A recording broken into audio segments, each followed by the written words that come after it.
Now once more I must ride with my knights to defend what was and the dream of what could be.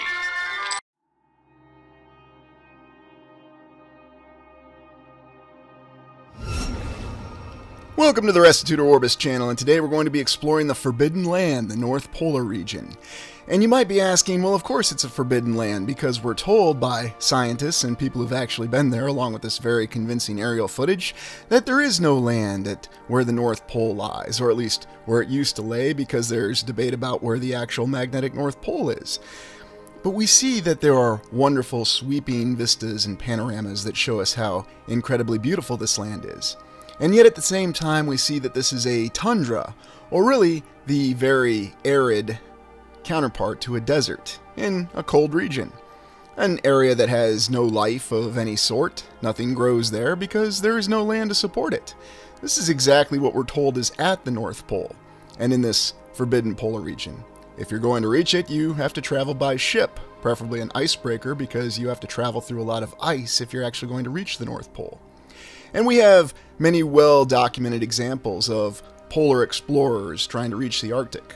We also have an inordinate amount of attention that's focused on the Antarctica, especially because of the treaty. But in this exploration, we're going to examine the nature of the Arctic. We're also going to look at the previous maps which seem to depict land at the Arctic and try to posit some theories for why this was depicted in previous maps. What exactly is going on up there? What's the reality? Of course, we're well assured by the mainstream, and they've given us very convincing footage that there's no mountain there at the center of the North Pole. But what's the truth behind it? What do we really see when we try to explore it? Well, let's start with a Google map, because that's what all of us have access to, and any one of us can take a look at a Google map. And what does it really depict being up there at the North Pole? Well, we'll see that there's no actual land masses up there, so that seems to conform with exactly what we're told. Yet there seems to be some puzzling anomalies. For example, during the Cold War, we're told that the Arctic, or the North Pole, was feared as an avenue of attack. Isn't this interesting? And we have this unique little line here that's always appeared in the Google Maps, and there's been a number of theories for what's actually being depicted, but perhaps it's just merely an amalgamation of Google images trying to show us what's exactly going on up there.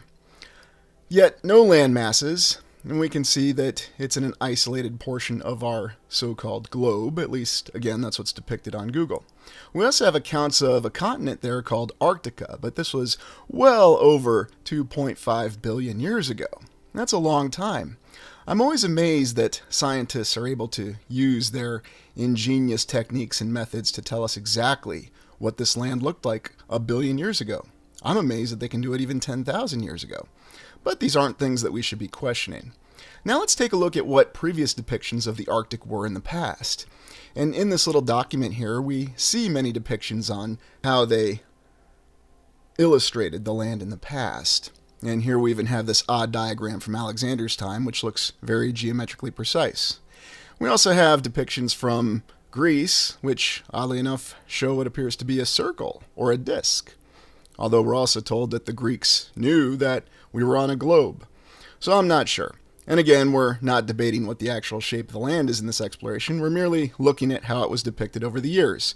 What exactly do we have that's displayed and shown? And here we have this globe here that shows that there was a pin in the top of it. We've always had land, though, that's been shown, interestingly enough. And we'll be told that the cartographers at the time didn't exactly know what they were doing, or they didn't have the real scientifically confirmed observations and data. And here we have Mercator's famous map, which does show land masses around the North Pole and even a magnetic rock or mountain, along with other continents that we may or may not recognize. And here is that magnetic rock or mountain. So it seems to show a conflicting account of what's depicted and what's really present at the North Pole. Why exactly would the cartographers, and there's many different examples and many cartographers, depict land at the North Pole if there was no land there? If it's just ice, and the only thing you're really going to find is any sort of pressure hills that are created by the ice. There's no actual land there. Did the cartographers not know what they were doing? Or did they decide to take a risk and a chance and get themselves in a lot of trouble of what could potentially be an executable offense because they depicted maps that were incorrect? Indeed, we have numerous accounts of legendary lands that are up at the North Pole. lands that we are told and assured do not exist and are simply in the imaginations or misinformed impressions of the cartographers. And that's exactly what we'll be told. Yet when you look at this document, and when you look at many other documents and books from the time, you'll find that the vast majority of the depictions of the North Pole showed there being land there. So what exactly was going on with that? Conversely, though, according to mainstream accounts, these cartographers who were so misinformed and didn't exactly know what they were doing were still able to compose maps that explorers during this time frame, the 14th through the 16th century, were able to use to effectively navigate lands. So, again, it portrays a conflicted and contradicting picture of the exploration alone of the North Pole. And as we look in more recent times, because would you be surprised to know that the North Pole was not actually reached by human beings until the 1920s, and even those accounts of exploration and individuals actually reaching the North Pole are conflicted. And I've always found this area to be very intriguing, and the other thing is the fact that we only have the North Pole being famous in more recent times in popular culture because of Santa Claus. Yes, that's how a lot of people know about the North Pole, especially in the United States, where I grew up, is the account of Santa Claus. Now, granted, the effect and celebration of Christmas has changed in the United States over years, and it seems to go longer and be much more commercial.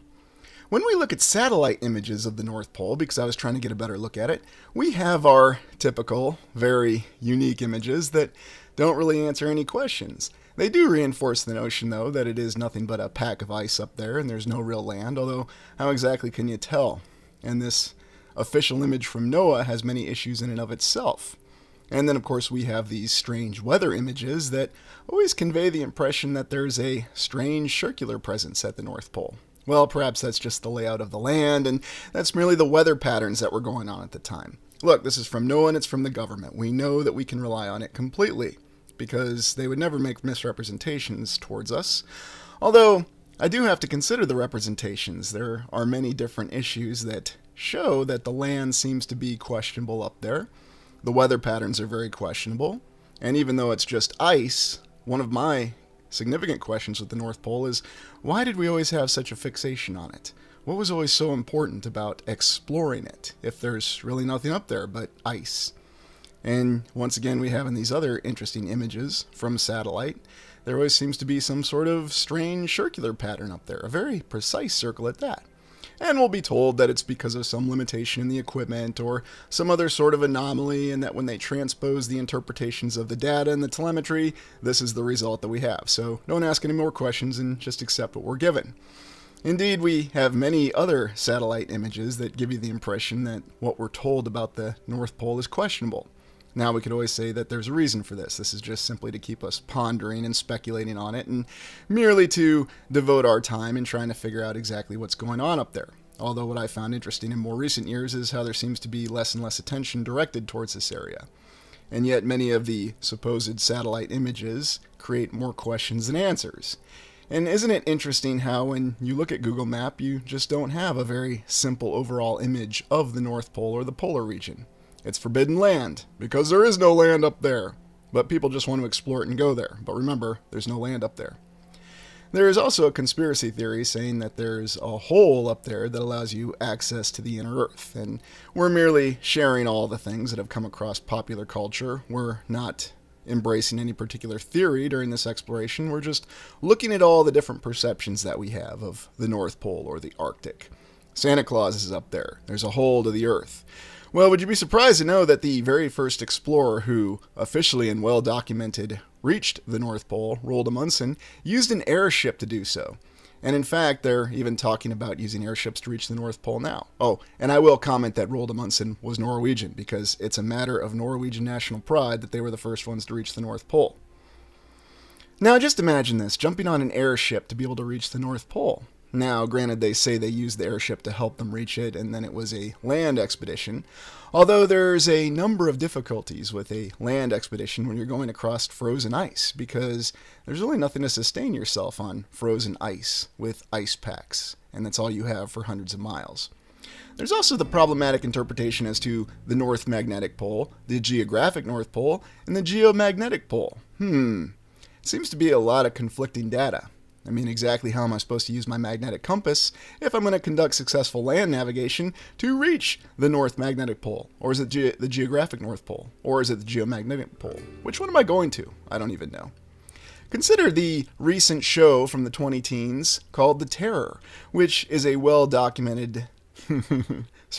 It's a documented expedition to reach what was called the Northwest Passage, led by a British explorer named Franklin. And there were 2 ships that were involved, and the show documents all the difficulties that they had. Now, granted, it's a bit of a fictional account of true life events, or so we're told.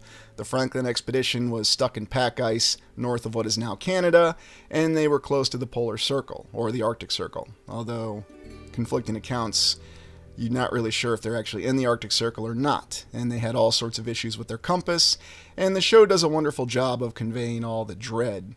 I mean, just think about it. If these 2 guys can't effectively lead you out of a difficult situation, then nobody can. And that's really what the show questions, is leadership and the difficulties faced, and some individuals understanding that they're in a land that's very hostile and is working to kill them. And the show very effectively depicts that. It also depicts the deteriorating aspects of society and a military chain of command in very difficult conditions, because the commander, Franklin, simply wants to reach the Northwest Passage at all costs. But he does have more experienced subordinates who have been involved in other Arctic expeditions, and they understand that the land there is trying to kill them. And again, it begs the question, if everyone was aware of this and if they knew this in the 19th century as these well-documented expeditions occurred within, then why did they continue about with them? Why were they so obsessed with trying to find a Northwest Passage? Well, there's numerous different explanations given. It's for the fame and the glory of reaching a passage in very difficult to explore and traverse lands, or there's economic reasons, or what have you. And yet, in this particular show, The Terror, you get to see all the difficulties that the crew faced from these 2 ships as they were stuck in pack ice. The ships were unable to sail, and they had to come up with other means first to sustain themselves, and then to walk across hundreds of miles of this Arctic land, although we're told they weren't really in the Arctic Circle, but they were close to it. And again, it depends. The show also even goes to a little bit of a mythical account of a beast called Tumbuk, or Tumbuk, who hunts the crew.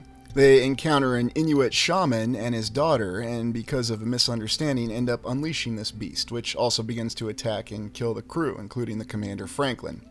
The rest of the TV series, or at least the first season of it, revolves around the crew's attempts to survive. They're being hunted by this supernatural entity, and they're also facing the difficult environmental conditions that they face in this extreme location that they're in. I think what this really conveys, though, is that along with the depreciation of a society and a military chain of command when faced with extreme conditions of survival, we also continue to ask the question, why was exploring the North Pole so important? Why was everyone so fixated on this effort if, as you see in the background of these 2 characters, there's really nothing there? There's nothing that anybody would want. There's nothing that anybody would need. There's nothing that anybody in any sort of minded society that's based on materialism, as we're reassured by virtually every institution that we have in our society that we're all about materialism. Why would people want to go to a place where there's absolutely no materials? There's nothing of value up there. That's what we're told. And yet the difficulties and the travesties faced by this expedition shows us that people were willing to put in this kind of effort and this sort of will to reach this location.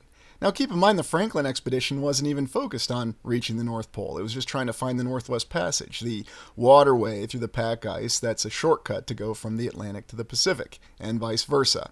And there's all kinds of accounts of other ships facing difficulties being stuck in the pack ice. There's even one extreme account of an entire crew being frozen on the ship and dying. Well, in the TV series The Terror, the crew finds out that there's no way they're going to get their ships out of the pack ice. They're being hunted by this supernatural entity, and they have to escape. And their only way to escape is to actually prepare an overland expedition to walk to a nearby base in what is now Canada that's 800 miles away. By the way, did you know that our well and famous Admiral Richard E. Byrd was one of the first ones to fly over the North Pole? And this was supposedly well documented in the 1920s, and this was a well-funded expedition. Although more recent questions from other explorers, to include the Norwegian explorer, question Byrd's sextant data and say that he didn't actually reach the North Pole. He merely got close. And that seems to be the recurring theme with a lot of the other expeditions when it came to reaching the North Pole from the late 19th all the way to the early 20th century, is that they didn't actually reach it. And there was all this scrutiny of all the data and the distances traversed, and there were numerous explorers who claimed to have reached it, but then they were questioned on it. So why is it we show this level of scrutiny with reaching this particular area? We have this obsession with reaching this particular area, and then we devote all these resources, all this time, and most importantly, all these lives. Now, granted, the lives lost in exploring the North Pole certainly pales in comparison to all the conflicts that we have across the land. But we always go back to all these conflicting accounts because we're told that the survivors of the Franklin expedition simply wandered around in this tundra environment for some as long as years before they all eventually perished. And from the official account, they just disappeared. And historians will tell us that there were other accounts with it. Although, if everybody died and there was nobody survived to relay an account, how can you know exactly what was going on? You have some very dramatic images, though, of the North Pole, which give us a conflicting account again with what we're told is up there. Now, we'll simply be told, well, this image isn't exactly from the North Pole, it's from nearby lands, and it's not the frozen ice that we have. Although, oftentimes we're given the impression that there's a different account with it. Again, going back to the old Mercator map, which shows the presence of a magnetic rock at the very center. And we know, or we're told, remember, the difference between what we know and what we're told, is that there is a north magnetic pole up there. Now, did the compasses work on that? Is the pole drifting because of a factor of change, or even just a change in the timeline? We're not really sure. We also have strange photos of these explorers who claim to have reached it, and yet somehow they seem to have brought rock with them that they could build up this little monument to put a flag in. And of course, this will be told to us that no, they didn't actually reach the North Pole, they weren't anywhere close to it, and they just wanted to claim that they were, for the fame and fortune that came along with it. There's also other depictions, though, that give you the impression that there's much more going on in these isolated lands than first meets the eye. Now, when you compare and contrast everything that we're told, so let's recount so far. We have Google images that show us that there's nothing there. There is no land. We have older maps that shows us that there is indeed land, that there are even accounts of other individuals and species of people. We even have the ongoing myth of Santa Claus, and of course we're going to explore the myth of the origins of Santa Claus, and no, it's not the happy story that we like to believe. This is the book, The Life and Adventures of Santa Claus, written by L. Frank Baum, who was also the author of The Wizard of Oz. Pay no attention to that man behind the curtain. This was recently adapted into a Rankin and Bass special in the 1980s that I remember watching, and it was very well done, and it featured the voice actors from the TV show The Thundercats at the time. And it was quite an interesting story because it seemed to have a bit more of an old world feel to it when it talked about the actual origin of Santa Claus. Indeed, in the story, there's even an account of giants from Tartary that serve an evil force. Now, granted, this is Tartary, not Tartaria, but the similarity in wording is quite interesting. And also the sort of omnipresent myth that you have that's conveyed in this world. So if you have the means to watch this special, and of course I'm talking about the 1980s special, I would suggest looking at it and get an idea of what it depicts. Now back to the North Pole, you're almost kind of surprised that they don't actually have an image like this and just say, yeah, there's actually a pole at the North Pole. Now of course that's merely a concept of comedy, and we'll be expected to believe that, but yet that's what's put in popular perceptions. That's what's put in our minds. So why exactly does that image persist? Because is it important or isn't it? Is there land up there? Or if it's just ice sheets, then why in the heck did everybody care about getting there? So we could say we went to the North Pole, of course. We were looking for fame and fortune. And famous families like the Rockefellers were willing to fund us. Yes, of course. It's always that explanation, isn't it? You'd want to go to a very terrifying place where you've got decades or over hundreds of years of explorers dying there, but we're going to be the ones to do it. We also have the change that we're always told about the actual amount of ice up there and the amount of pack ice, and we're told that changing conditions in our environment are causing this pack ice to either recede or change in its nature, and that's also having an effect of what's going on up there. And you can find no shortage of well-documented and scientifically researched articles that'll tell us all this. Although, again, it just becomes hard to actually see for yourself if you're just any random individual who's trying to research the North Pole what exactly is going on up there.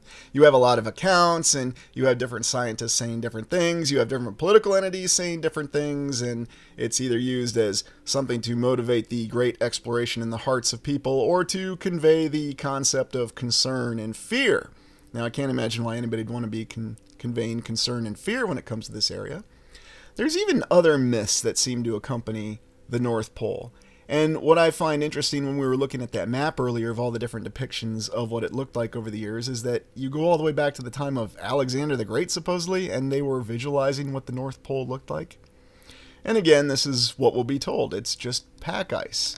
That ships have to be specially equipped, and they have to have icebreakers if they're actually going to get through this pack ice and use the proverbial/actual Northwest Passage. And it doesn't matter how many issues or challenges that these explorers faced over the years, and to this day, we're told that this was a very strategic area. And in fact, during the Cold War, there was a concern by both sides, the Soviet Union and the United States, that the other side would use it as a primary axis of advance for land forces. Yes, that was actually a concern. Or much more likely a ballistic missile attack, because a trajectory of a missile being fired over the so-called top of the Earth would be the most expeditious way to lob your ballistic missiles at each other. And so therefore, there was a great effort, at least on the United States side, and I'm sure there was a similar effort on the Soviet Union side, to build early warning bases, ballistic missile early warning bases. And we'll be exploring this effort because it's quite intriguing the amount of resources that both nations devoted towards securing this area. And indeed, Admiral Richard E. Byrd's explorations of both the Arctic and then subsequent Antarctica revolved around concerns about attacks supposedly from these areas. Although we quickly got a treaty in 1960 in the Antarctica, even though we're told that the Cold War was at its most difficult period because of recent events with Francis Gary Powers and the U-2 being shot down. Back to the North Pole. You have other maps, and the National Geographic Society has always been very well affiliated with its explorations and scientific publications concerning the North Pole. Indeed, they were the ones who documented Admiral Byrd's little flight up there, and then subsequently questioned that they didn't verify his data in the 1990s. What exactly does it really look like up there, though? If we simply accept these images, then that's fine, then there's nothing up there. It's merely pack ice, and why is everyone so concerned with pack ice? Or better question, why was everyone so concerned in the past with exploring simple pack ice? Why was it such a big deal to go up here to this pole that's really just a pin in a map in pack ice? Just to say that you were at the top of the world, the top of the globe, or the top of whatever the realm is really shaped like? See, that's always the thing. It generates more questions than answers, because if it's a globe, and if there's nothing more up there than pack ice, then why should anybody care? Yes, of course, you can just say Santa Claus is up there, and he's working in his shop with his elves, and everyone's going to get their gifts on time. And don't forget that we're going to keep celebrating Christmas earlier every single year. Or I'm sorry, the holidays. Let me make sure I use the proper term now in the United States, if you know what I mean. But it really doesn't matter, because it all comes down to what are the perceptions to the North Pole, what do we really see when we go up there, and what are we actually trying to explore? And here is the most compelling evidence. It goes back to the Mercator map. There were too many maps and there were too many illusions that tell us that there was land up there to be ignored. Now, could there be some other explanation for why these map makers depicted land up there? And it's very true that if these map makers made mistakes and other explorers came back and said, hey, look, there's no land up there, what do you think would have happened to these map makers? They probably would have faced death or much worse, at least if we're to believe the social mores at the time in Europe. And granted, this was during the Renaissance, although one thing that was not challenged during the Renaissance was the absolute authority of monarchs. And do you think a monarch would allow themselves to be made a fool by some cartographer that made a mistake? No, absolutely not. We go back to the depiction of Mount Meru, or the central mountain of the world, or the cosmos, depending on your vision or view of it. Or is it really just some sort of central terrain feature in the land? That seems to be a theory for what's being depicted, especially in the Mercator map of the North Pole. Now, of course, again, this will be dismissed, and we'll be told by our official scientific figures of authority that there's nothing up there. They assure us that it's just ice, and that may well be. But there's too many conflicting accounts to simply ignore this. And we've explored the whole concept of Mount Meru as the center of cosmology when we looked at the beautiful architecture in Southeast Asia, including the Temple of Wat Arun, which in and of itself, the central praying is supposed to be a depiction of this incredible mountain. This incredible mountain which is at the center of all things. Is it just simply a mountain, or is it a nexus point of some sort? Is the real nature of the land really so based upon the shape of it, or the actual existence and nature of it? Oftentimes it seems as though many forces want to compel us to simply embrace a belief, and simply hold on to that belief, no matter what sort of countering evidence that we see. How do you know exactly what's a fact and what's merely suggested as a fact? Is there a difference? Are there any true facts? A lot of people have a great deal of difficulty existing in a state of ambiguity. And yet at the same time, the depictions of this incredible mountain at the very center of all things, the center of the land. Is there really a center of the land? Whether it's shaped like a ball, a flat plane, or something even else, being curved in ways that we don't understand or ways that we can't perceive? Or is it all just talk? Maybe it is exactly as we see it. We just don't know, and I certainly invite you to share in the comments what you think the shape of the land is, or what the nature of the land is, because it's a lot more than just considering the shape. When we consider the ways that the cosmological example of Mount Meru show us that there is an actual center point of all things. Is there really a center? Is there a nexus? Is this a location where many different realms of existence are actually possible? Or is it simply, as we're told, it's simply a pack of ice that really doesn't have any importance to it? Well, if it is, it certainly does not reflect well on all the effort and all the expeditions that were launched to actually reach and find the North Pole, not to mention all the great difficulty that explorers encountered. But really what this revolves is thinking outside of the categorized thinking patterns that we often encounter each day. You're looking at things with a very different perspective. You're starting to open up your mind to different possibilities. Now, a lot of people do not want to do this. A lot of people will do anything and everything to resist even trying to consider other possibilities, because that's what we're supposed to do. It should also be noted that there are many appearances of the name Mount Meru and many different associations with it across the land. So it's so important because it represents the center of all things. Is the cosmological interpretation at the heart of Buddhism correct? I don't know. I really don't know. But I think it's something important to consider, because if there is a center point or nexus in the land, perhaps there is some sort of knowledge that we can glean that can help us in our understanding of our present situation. There's a lot of conflicting theories that this may really be going off into left field, and perhaps you may see this exploration as being out there. And that's okay, because sometimes you really have to go out there to ponder the possibilities, and if you're not willing to do it, then you're limiting yourself. And if you decide to limit yourself, well, then that's completely your choice. As I've always said, I'm not here to tell people what to think.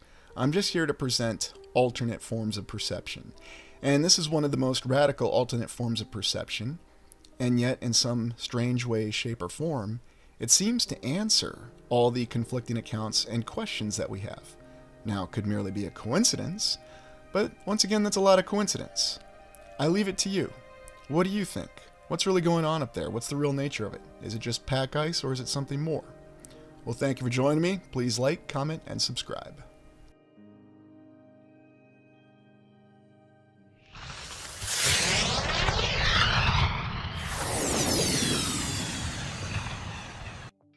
The very unique city of Norilska, yet another one of these cities that's located in the far north on a layer of permafrost built in the 1930s during the Soviet regime at the time. And it reflects one of many unique mysteries and anomalies that we have in the lost Arctic land. We have beautiful and incredible landscapes, and yet legends of creatures and cryptids that may inhabit the area. Why is it that this area continues to be so mysterious to us, and why is it that we don't simply have very direct answers about it? Many will say, well, we do have direct answers, even with legends of creatures that carry off children. Come join me as we explore the lost Arctic land.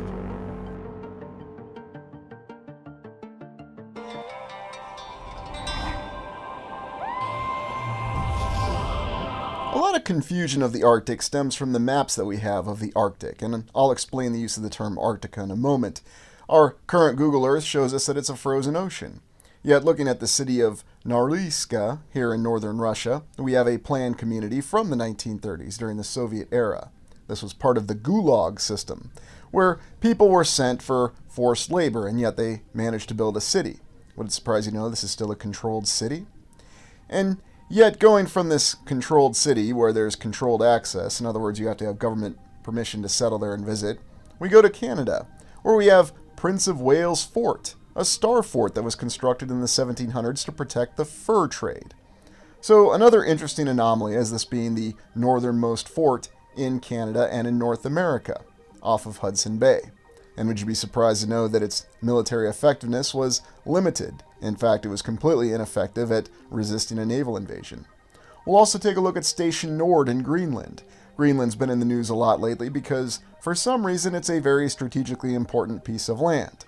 And this is not a recent development, it's always been strategically important. We'll even take a look at Thule, or Thule, depending on how you want to pronounce it today, and the U.S. military presence that's been very interesting in Greenland. Looking at the Urbano Monte map, a map that was published in Milan, coincidentally, in 1587, and recently discovered and published and made available through the various archives, including the David Rumsey collection, we see that it shows that there was actually a landmass at what we think of as the North Pole or the Arctic Circle. Lands that are very clearly not there. Now, the strange orientation of Greenland on this map notwithstanding, Urbano Monte was considered an individual who wanted to draw an entire planisphere. In other words, map all of the known lands. He was evidently inspired to do this by a Japanese delegation that was visiting Milan in the 1500s. How interesting, isn't it? Yes, that's what official history tells us. Why does it always seem to me like official history has minor alterations in it? Perhaps that's just my perspective. But then, of course, we look at the famous Mercator map, where, again, we have areas of land that are depicted at the North Pole. Now, were all these cartographers just mistaken? Were they reading false reports? Or were they just passing on a myth? We think of the North Pole today, or the Arctic region, as being an area of polar bears and lots of ice flows. And as you saw on the Google map or the Google Earth depiction, it's just that. It's just an ocean that tends to freeze over. And some of the maps that we have, even from earlier time frames, do seem to corroborate this perception. You see here in this particular map, we do have an ocean. It's called the Northern Ocean. And there's really nothing there, and it just freezes over at particular time frames. Although we do have other accounts that indicate that there does seem to be something more there. Could it have been that there was something there completely different in the distant past? Think also about the use of the terminology of Arctica. Arctica, officially, is a legendary piece of land that was there 2 billion years ago. Or perhaps we shouldn't say it was legendary, it was hypothetical. This shows us the reduction of the ice flow in the Arctic Ocean. And yet, oddly enough, we have difficulty finding more images that show us exactly what this area looks like. One would think that with all of our satellites and aerial imagery available, we could at least put together a better overall picture of what the Arctic looks like. But perhaps there's limitations that we're just simply not aware of. Isn't this intriguing? Here we have the North Pole, the North Magnetic Pole, and the Pole of Inaccessibility. Interesting terminology there that we have on that. I just thought I would share that. Many sweeping landscapes, though, in the lands that surround the Arctic area or the Arctic region. Are the polar regions truly forbidden, or is it just limited controlled access? Is there a legitimate scientific reason for that, or is it simply because there's curiosity? There's also the interesting connection that we have of the northern Russian area that we tend not to explore or overlook, quite frankly. And it's also connected to the northern areas that we have in Canada and Alaska and the Scandinavian nations. There's the interesting situation with Nova Zemlya, the archipelago that is north of North Russia, running into the Arctic Circle. Yes, an archipelago, much in the same way that New Zealand is an archipelago. And yet we have the same challenges with the maps, that this was a discovered area, and yet someone didn't seem to know exactly where the landmass ran. The odd maps that make it very difficult to ascertain where the land ends and the ocean begins. And yet there were numerous expeditions by other nations, not just Russia, to attempt to explore this area. Now, of course, we know that Norway, according to the official history, is the ultimate master of discovering and exploring both the poles. But some of the early maps of Nova Zembla are quite intriguing, because once again they do give that interesting depiction that this is a land that had many communities, indeed an entire civilization on it that resulted in a first contact with the explorers at the time. It's part of the mixed history that we have that shows different perceptions that either the history is actually capturing accurately, or perhaps it's been reinterpreted or changed over time. Now, I'm not suggesting a conspiracy with this particular archipelago, merely that it's fascinating that there are different depictions and different perceptions of what its actual existence is. It's another one of those, how shall we say, mysterious places, and perhaps recent events have served to make it rather mysterious. Even the satellite images, or the aerial images, depending on how we delineate between the two, always seem to show that it might not necessarily be an archipelago, that it does seem to be one continuous landmass, even though there is stated to be a strait right through it. It's also the location where the largest thermonuclear detonation and the largest man-made explosion in the history of the world occurred, the Tsar Bomba, 57 megatons, a shock wave that went around the planet 3 times. Again, if you accept those explanations. And that's what the official history tells us happened. But it's rather intriguing to me that this massive detonation was a weapon that was apparently unusable and was merely a demonstration of the explosive capabilities at the time. Here is the crater on Nova Zembla, and this still remains a nuclear test site apparently to this day, although how active it is and what's really happening, I don't know. And I'll also state that no, I was not present when the Tsar Bomba was detonated, so I don't know about the details behind it. I have the images in the official release. Now, apparently, U.S. authorities did corroborate the fact that there was indeed the most powerful nuclear detonation in this area, and that it's been used for many other nuclear tests over time. But there's other intriguing mysteries in northern Russia that's not too far off from Nova Zembla. Again, this is a very strange area with many mysteries. Looking at the official history, though, of how Russia actually explored the Siberian area and northern Russia are quite intriguing as well. We notice that there's certain parallels with the way that the United States was explored with the original explorers. Now, I merely say certain parallels in the fact that similar events occurred. The official history tells us that these events were vastly separated. Encounters of these explorers with very unique native people with very different customs and varied languages. Quite intriguing accounts at that as well, because why is it that we have native people who have so many different customs and so many different languages? It's as though languages can just develop on the fly. You have a single group of people that crossed the Bering Strait and became what is today known as the Native Americans across the United States, Canada, and Mexico, and yet they developed many different languages, many different customs. I suppose it's possible, I just find the whole thing very intriguing. And going back to northern Russia and the unique cities that we have and the monuments to the gulags. What really was going on up there at that time? The 1930s seems to have been a very questionable time regardless of where we are in the land, whether we're in the United States, Russia, Soviet Union, anywhere in Europe, and all the different political entities that seem to come into existence and then fade away. It's interesting how it seems to be analogous to the concept of the way corporations have different names and change ownership and so on and so forth. But the incredible natural landscape of the Arctic area endures to this day. And this very compelling mystery that we have of these encounters with these unique indigenous people. Now, was this actually an entirely different civilization that was being encountered up here? Were these other remnants of some forgotten civilization? Well, the official history says that these were merely isolated groups of people, that they were nomadic tribes people who had their own customs, but they certainly hadn't developed any sort of civilization. That's what the official history says. Why is it that there are particular isolated areas that seem to be used in a controlled manner, whether it's for what we're informed are nuclear detonations? Although, I have to ask the question, is there something else going on up there? Is there a reason why we have this rather unique architecture that seems to blend with our current understanding of architecture? If you're going to build a city in a permafrost area, you're probably going to be limited in terms of what you could establish for a foundation. That's what one would expect. But there are examples, such as Norliska, where we have rather incredible structures. Now, I have not been there personally. I've never obtained government permission to actually go there and assess these structures.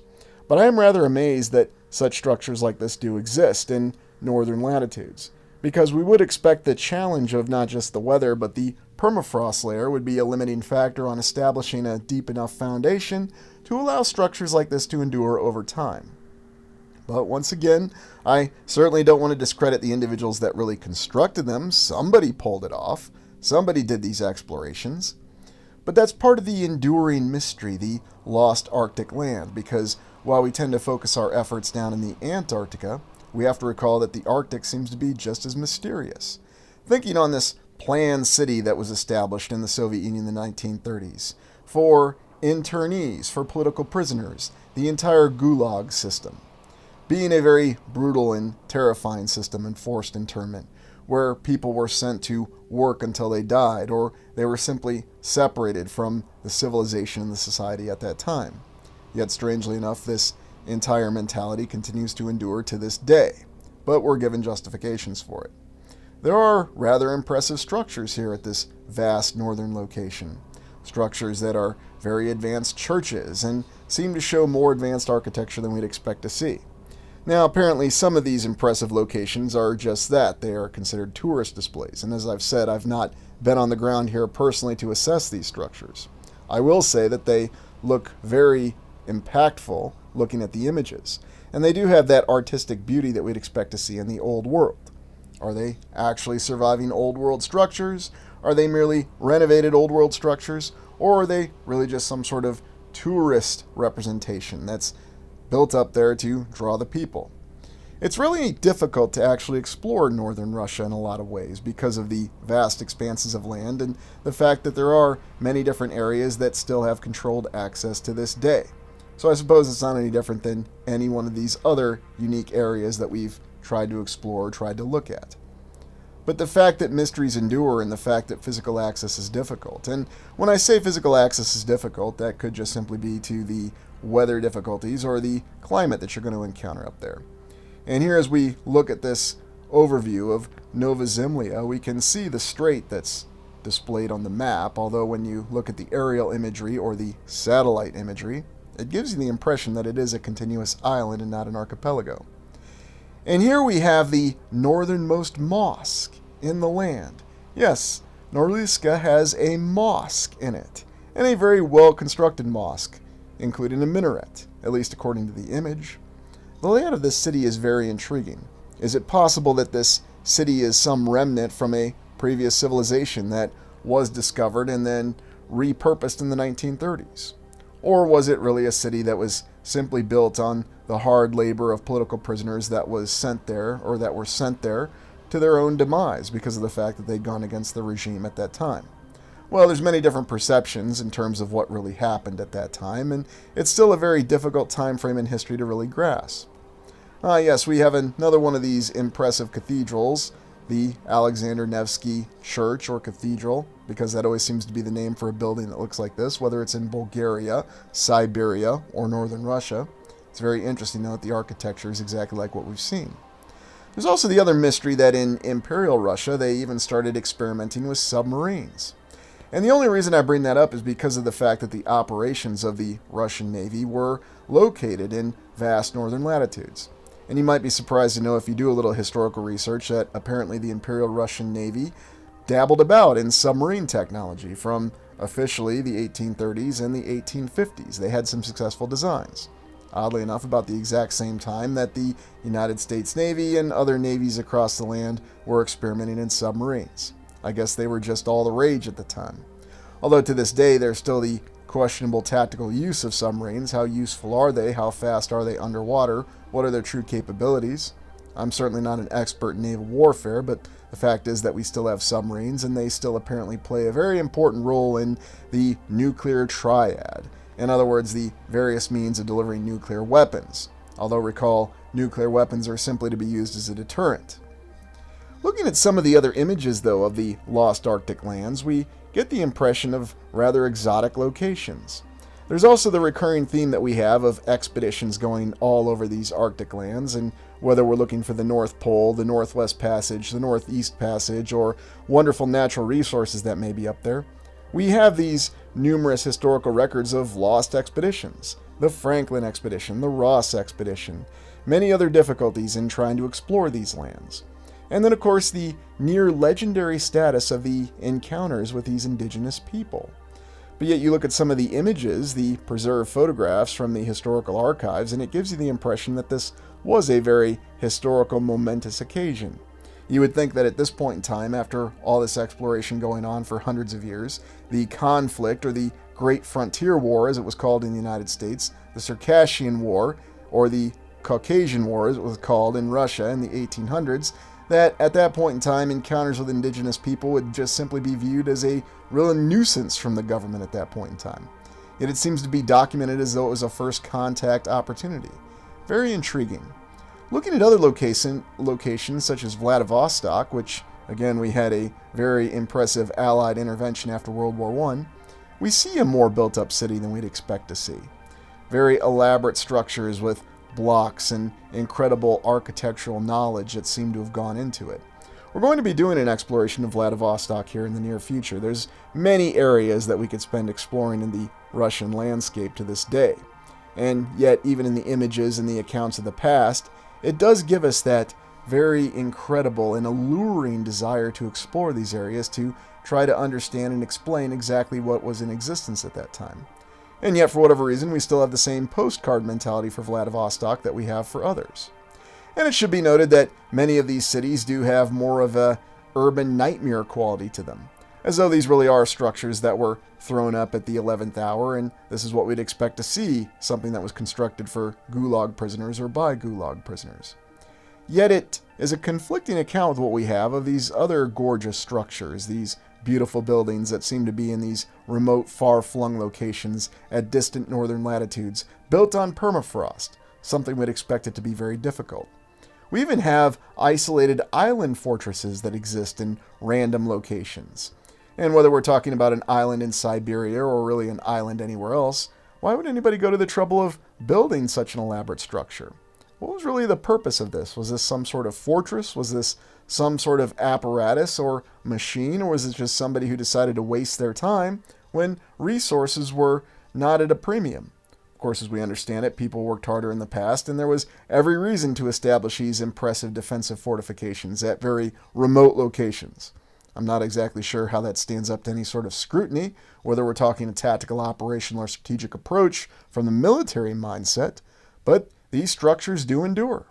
We can't really explain them.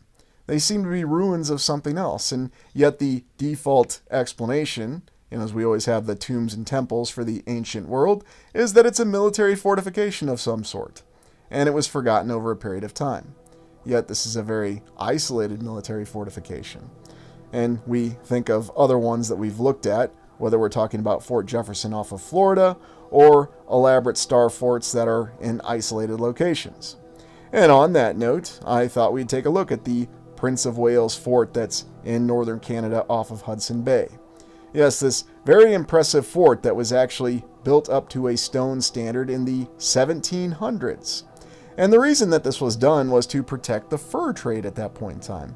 The fur trade by the Hudson Bay Company, facilitated by Great Britain, the United Kingdom, after winning the 7 Years' War, in which it had taken over Canada and all the fur trade from France. And there was an elaborate plan to build this fort. Originally it was a wooden fort, but then it was upgraded to a stone fort. And of course, whenever we see a star fort, we have to ask questions that are associated with this. This Prince of Wales fort is very intriguing in Canada because of its very remote location. And what was it really defending? The other question I have is that this fort still exists to this day. However, the official history tells us that during the Revolutionary War, the American Revolution, when the United States was breaking away from Great Britain, there was apparently a French naval expedition that was sent up here to Hudson Bay, 3 ships, to raid and disrupt the fur trade. And this French naval expedition managed to easily capture this fort. Although it should be noted that this fort was only manned by 39 personnel, all of them non-military, and the governor. And they didn't really put up a struggle against the French Marines that had shown up in their 3 ships. So you go to all the trouble to build this very incredible stone fort, but then you don't bother to garrison it with any soldiers. How interesting. Again, it goes back to that saying, fixed fortifications are a monument to the stupidity of humanity. Or if you're not going to garrison something, it's not going to be effective. So why go to all the trouble to building this elaborate and remote star fort? We do have other images that indicate that it has eroded to quite an extent, perhaps from the 1920s, 1930s. Although, are these images of this same fort, or is it something else? This is definitely something I'd like to explore on the ground, because we seem to have multiple accounts. How much of it's been renovated, how much of it's been replaced or readorned over time. What have been the changes to what this original military fortification was supposed to be? And there's even a statement that the French, after they captured the fort, tried to reduce or to destroy it, and they were unable to destroy it. How intriguing.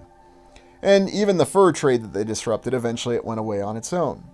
So once again, conflicting accounts, military efforts that don't seem to make a lot of sense, and all these resources being flung into a remote area, but then not bothering to garrison it with any soldiers, and therefore it was easily captured.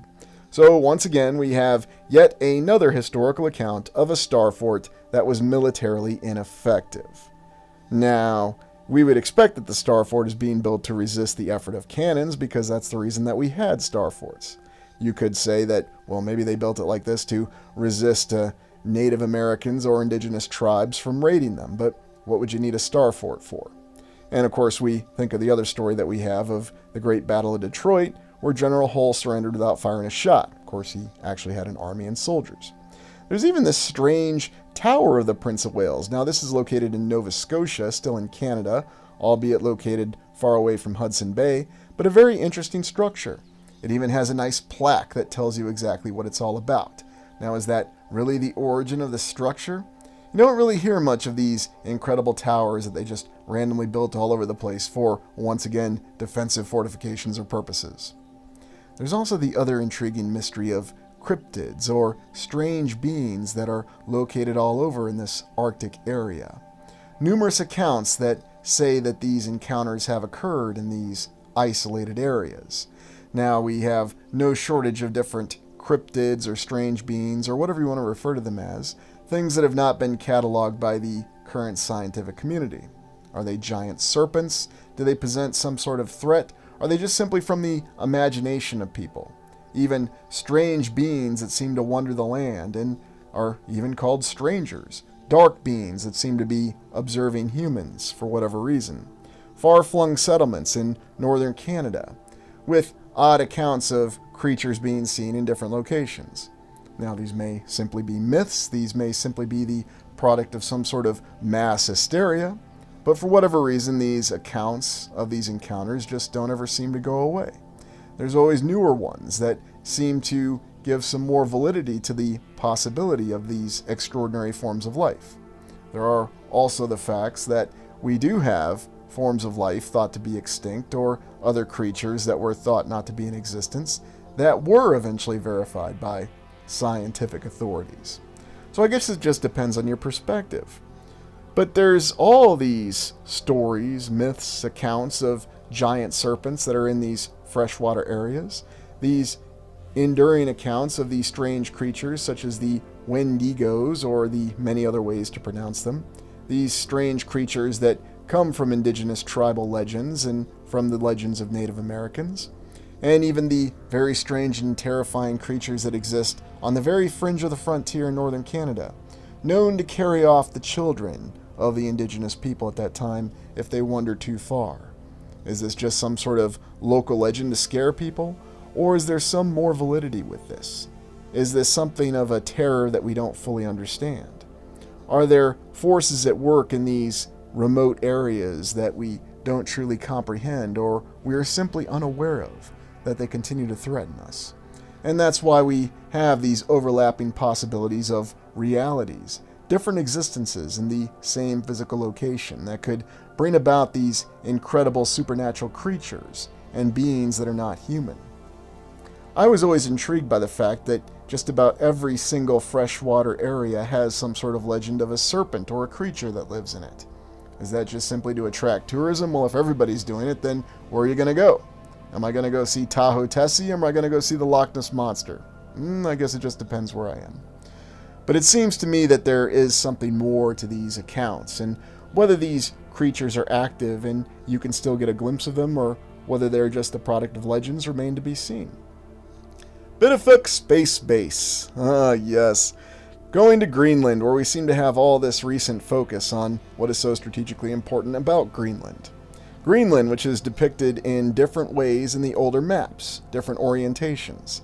The United States has had quite a presence in Greenland, especially since World War II, when Denmark, the current and continuing sovereign owner of the land of Greenland, requested the United States to defend Greenland after they fell from the German invasion in World War II.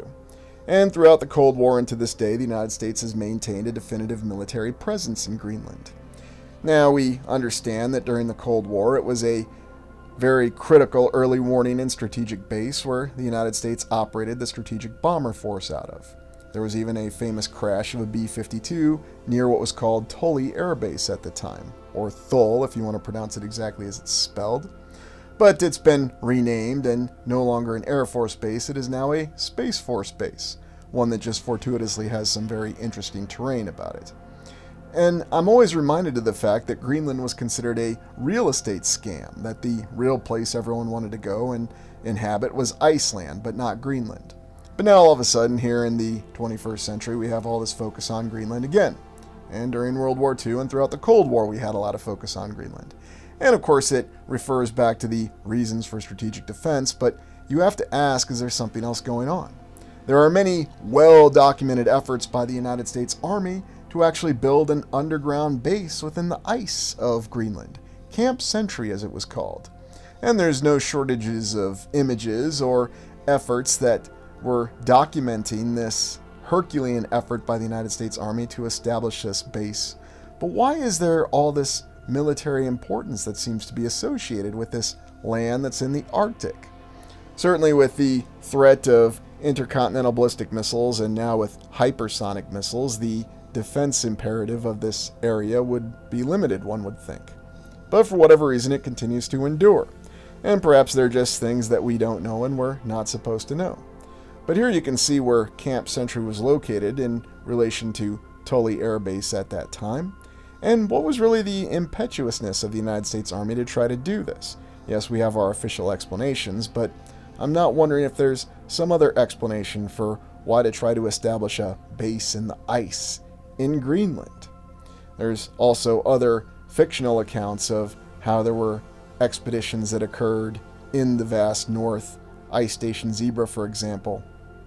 There's even the long-running understanding of how long there's been a military importance for reconnaissance purposes with the bases in Greenland. So what exactly is really going on there? And how does it relate to this lost Arctic land that we have? The differing orientations that we have of Greenland. Is it north-south? Is it east-west? Why is it depicted as part of land that did exist in the North Pole on earlier maps? And why is it so amorphous? Those are lingering questions that we have. And of course now, if you're a collector of military apparel, you can certainly find the remaining patches of the old Tully Air Base, which it is no longer referred to as it's been renamed, becoming part of the Space Force, albeit still part of the Department of the United States Air Force. So as I'm fond of saying, make of it what you will. But there does seem to be a strategic importance, and it's still talked about quite frequently. And again, it's come up in the news time and time again. Now, the other base in Greenland that we're going to take a look at is Station Nord, a scientific station that is still maintained by Denmark to this day and located on the northeast corner, as we understand it, of Greenland. And really, we have the images that we'd expect to see, an icy tundra landscape that seems very inhospitable to human habitation. But it still exists, and it still seems to have some sort of importance. Now, from what we're informed, it's an importance of maintaining the weather and understanding what the weather patterns are.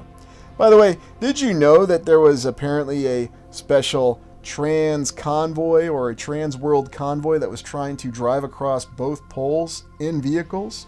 I don't know, maybe they just needed to get George Papard. Apparently they had left from Canada, went through Yellowknife, and got all the way up to the North Pole, but then when they tried to go through Ice Station Nord, they were stopped by Danish authorities, who said that their little expedition was not safe. Yes, it reminds me of the ending of Monty Python and the Holy Grail, where a couple cops show up and they stop this incredible trans-Arctic convoy from traversing it. Oddly enough, this is not very well documented, but this event did occur in 2014. And again, it shows the limitations of access to the lost Arctic lands. But what are your thoughts? What's really going on up here in the lost Arctic lands? Are there lands that we can't access, or is it all just a coincidence? Well, thank you for joining me. Please like, comment, and subscribe.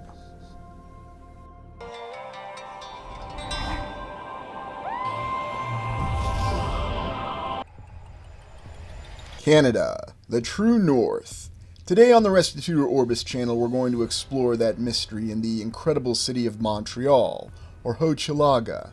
Perhaps it had other names we're not familiar with. We'll look at a mysterious explosion, an incredible airship journey, and yet another expedition to the North Pole in Legends of the True North. In Canada, they have the golden arches with a maple leaf. And Ray Kroc, after he had taken the idea of McDonald's, or bought it, decided to make McDonald's a temple. Although, the problem with a temple is it can easily become a temple of doom. Keep that thought in mind as we explore today. And we're looking at Montreal in Quebec, Canada, founded May 17th, 1642. And here in one of these early pieces of artwork displaying the city with all of its incredible detail, we see it's remarkably built out. We also see this terrain feature, Mount Royal, with a funicular railway, and Frederick Law Olmsted, the American master of building parks, who was also involved with Montreal. When you look closer at the imagery of Montreal, settled by the French officially, and then going back and forth in that official power struggle between the French and the British in the 7 Years' War, or as it was called in North America, the French-Indian War, we have this incredible, mysterious city on the St. Lawrence River. And looking at a lot of its original architecture, a lot of which survives to this day, we can see examples of old world, stunning architecture. So what's the real story with Montreal, or Hochelaga, or perhaps some other name that we're not familiar with? Wondrous pediment and pillars here in the city hall. Going off the official history, we're to accept that this city was built out in the 17 and of course the 1800s very specifically. And this was done, of course, with limited technology, limited logistical capability, and yet just a hard-working and hardy people, as is the story with the simultaneous construction of all the great cities across North America, with the exception of some of the cities in Mexico, at least according to the official history. But how exactly do we reconcile this settlement of Montreal? Is this exactly as the history explains it to us, or is there another account that we're not familiar with? Perhaps an account of a people lost at sea who just suddenly and abruptly settled the city with existing structures that were already there. Looking at the early maps, we see that Montreal has that star fort shape to it. And I'm not just talking about a singular star fort, although there is still the remains of the singular star fort, the original star fort of the city as it were, but also a star fort shape around the perimeter of the city. Yes, of course, the official account will tell us that these are fortifications and that they were impregnable. In other words, no one could attack them. We'll just forget about that example that we have of that little star fort that we looked at up in Hudson Bay. But I've often wondered about Montreal as a mysterious city. And of course, from the American perspective, Montreal used to be heard a lot more, especially when they used to have a Major League Baseball team. And I don't say that to rub salt in the wound. It's one of those interesting things that happened at the tail end of the 20th century. The Montreal Expos were actually leading the standings when the baseball strike occurred in the 1990s. Looking closer at the city, though, we have these images that bring about these questions. Again, we see an industrious people, and yet are we to believe that these people were responsible for this incredible architecture? The official history assures us that's the situation. But yet we see many different plans and layouts of the city, and we have other names for it. Hochelaga and other original names for the original fort. Of course, Montreal being named after that nearby terrain feature, Mount Royal. It's always intriguing to me, though, to see the various manners in which a city is planned out. And whether we're looking at a city in Canada or we're looking at a small town in Iowa, Nebraska, or Wisconsin, it always seems to have many of the same, how shall we say, similarities with the official history. There's always fires that destroy buildings. There's always this incredible plan to lay out the city. There always seems to be some dominant terrain feature nearby. Let's not forget the incredible bluff at La Crosse, Wisconsin. La Crosse, another town that was originally settled by the French in an area that went back and forth between the French, the British, and it ended up sold back to the United States. Now, looking at Montreal, we see that there are great examples of the incredible old world architecture that do reside in the city to this day. So credit has to be given where credit is due for preservation.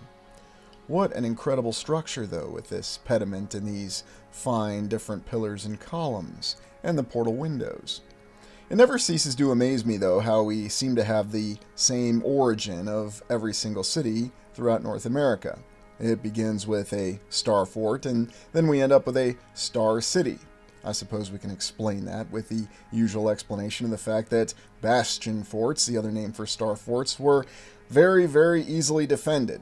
Although we remember the example of the Prince Edward Star Fort up off the Hudson Bay. Many of the images of early Montreal show us a very well built up city with old world architecture mixed with a little bit of quite a lot of settlement.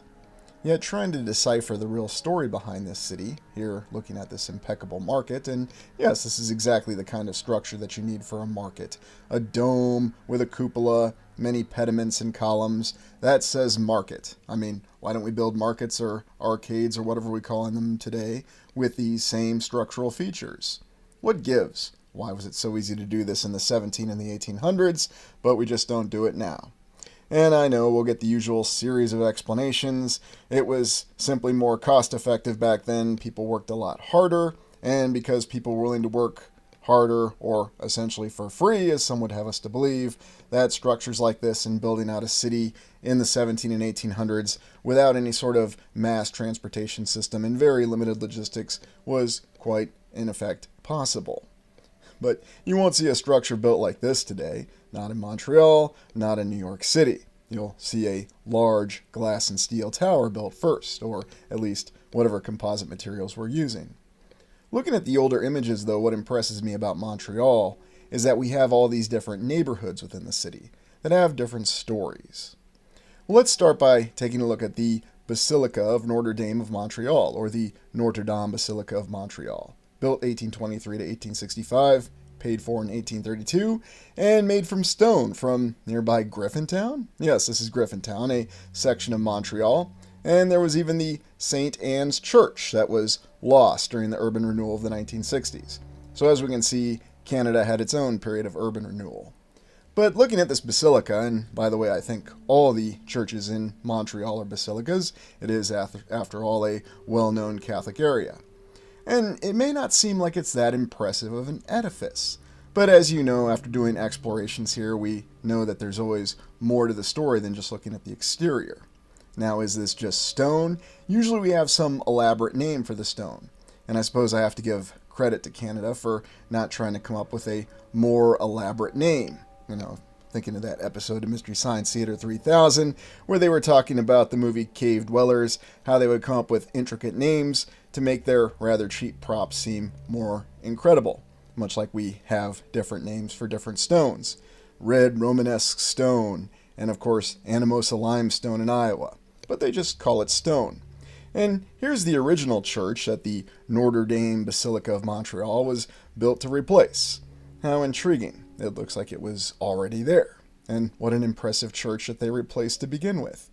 And here we can see some of those incredible stones that were brought over from Griffintown. And no, I'm not making up the name. Griffintown is what that nearby neighborhood was actually called, although named after a woman who managed to procure funds to buy the area. What an incredible interior, though. And when we look at these basilicas, when we see these kinds of interiors, this is probably one of the most impressive details that we oftentimes overlook. We'll explain this away as simple 1800s construction that took multiple decades, and that simply explains it. But who's building churches like this? Who's laying out interiors like this anywhere? I know I'll probably get someone in the comments who'll tell me they're doing it all over the place. I can think of lots of examples. I won't name any specific examples, but there are lots of examples. And of course we have the circular stairways, one of the signs of Old World construction, and of course a very elaborate and ornate organ. What was the original purpose and intention behind this structure? Could it have served some other religion in the older times, or does it have some other original origin that we're not familiar with?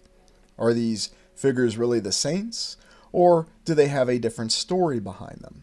How old is the true history of religions? These are questions that I oftentimes ponder when I do these explorations. I'm under the mindset that the origin of all of our main religions across the land is far older than we can begin to believe, because there are a lot of overlaps with many of the different origin stories and a lot of the, I don't want to say dogma, but the religious origin that we have. Is it possible that all religions in the original stories came from the first era?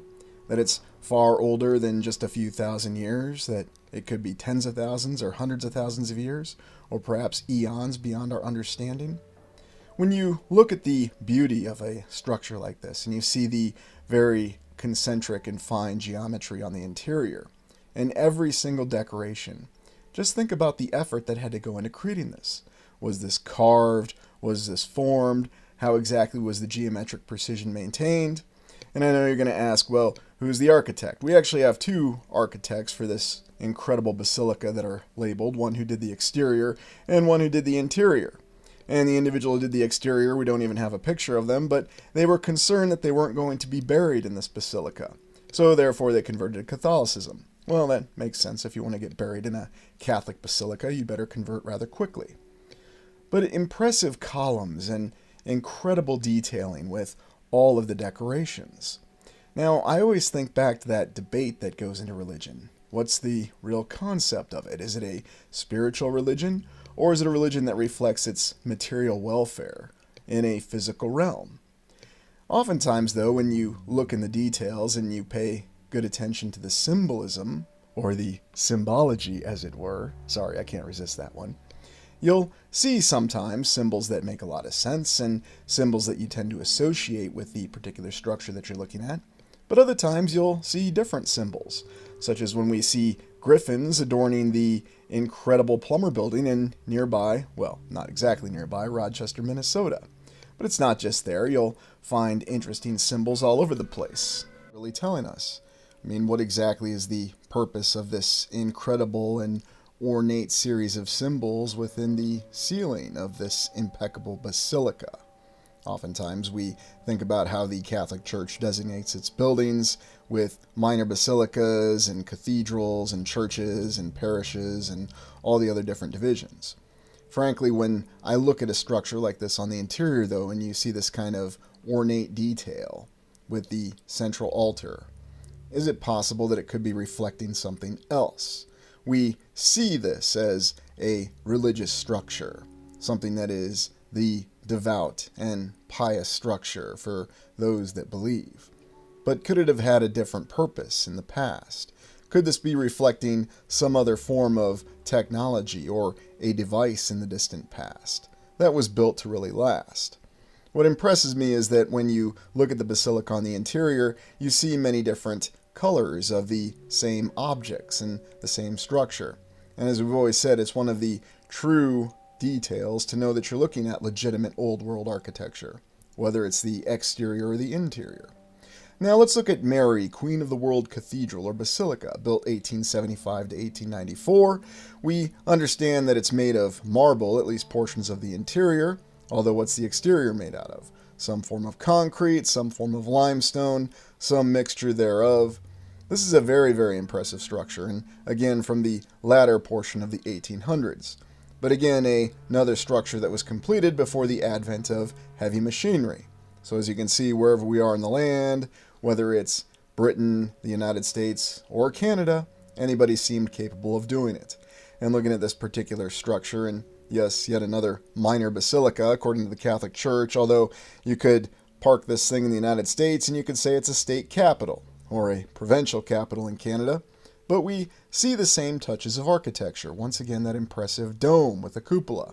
And this particular basilica was supposed to be a model of St. Peter's in the Vatican, in Rome itself. How impressive. It was originally called St. James and the name was changed. Yes, so even within our own history we tend to change the names of structures. And once again we have these figures at the top of the building. Now, were these the original statues of the structure? Were they added, augmented, renovated later? We don't exactly know. But I find this particular structure quite impressive because whether we're saying it's a church or a state capitol, we do see intricate symbols and what appears to be symbols that have been added or augmented later. Yet when you look at the interior, you do see the similarities that we've looked at with St. Peter's and the Vatican. Very impressive details with the columns, the pillars that are integrated within the walls, and all the incredible decorations. Done in Canada in the 1870s. Now, going back to the early example that we had of McDonald's and the McDonaldization of civilization that we have, we see legitimate old world architecture to the left, and then we compare it to the Fifth Era architecture, as we call it.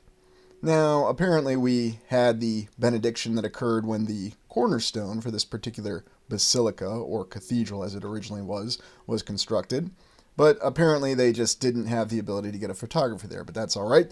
They had a sketch artist, so they could then sketch it out. Now, maybe a photograph of it exists somewhere, but it's intriguing to me that there are sketches that do exist. And looking up into the cupola once again, we see this kind of detail. And make no mistakes about it, I think this detail is one of the fine points of evidence that we have with understanding that this is legitimate old world architecture. Do you really find it that easy to believe that something like this was constructed? Whether we're talking anywhere in Canada or any of the state capitals that we've explored in the latter portion of the 1800s. And keep in mind the vast majority of them were constructed and completed before the advent and the use of heavy machinery. Unless you're going to accept the fact that those steam-driven diggers and excavators did all of this by themselves.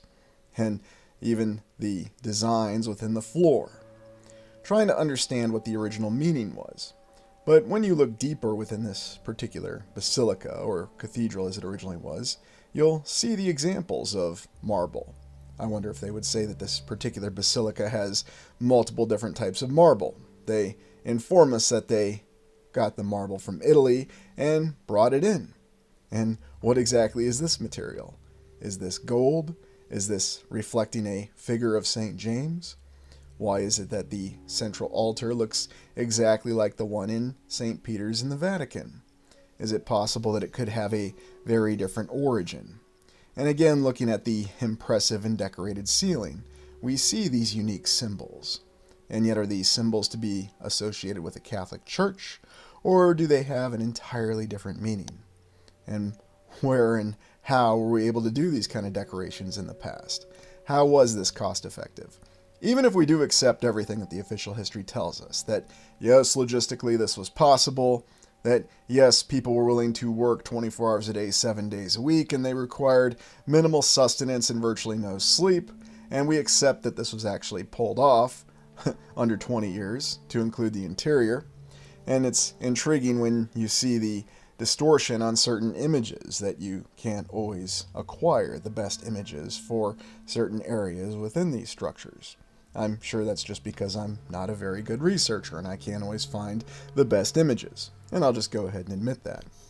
But looking at some of these details on the inside, you really just have to be willing to ignore a lot of things to accept the fact that this was a structure that was built within our official historical timeline. Because Montreal has nothing but basilicas all through and around it. There are incredible cathedrals that are throughout the United States, and we've looked at many. Now let's look at St. Joseph's Oratory of Mount Royal, another basilica built 1914 and 1967. It's also a national shrine. Yes, another one of these. One of these incredible churches built on Mount Royal, that impeccable terrain feature of Montreal, that Montreal itself is in fact named after. Now what's really the story behind this particular structure? Do I assess this as being a legitimate old world structure? Or is it possible that because its official construction timeline's a little bit more recent, that I'm willing to give it the consideration that perhaps, just perhaps, our civilization was able to pull this off? Well, looking at what evidence that we have and the account, there are many churches and cathedrals that we have that have been worked on for decades. And of course, you may remember the infamous example we have of Cologne Cathedral over in Germany, where it took them hundreds of years. And then they stopped working on it for quite a long time, and then they picked up construction again. Not the story here with the Mount Royal Observatory, but impeccable when you look at this dome. And I'm really wondering if this particular, and excuse me, I said observatory, oratory, what's the difference? I'm not sure because, I think observatory. We have this construction photo that really just shows scaffolding around the impeccable dome. And once again, due to my limited research efforts, these were really the only photos that I could find of construction. You would think that up in Montreal, they would be wanting to tout this impeccable structure.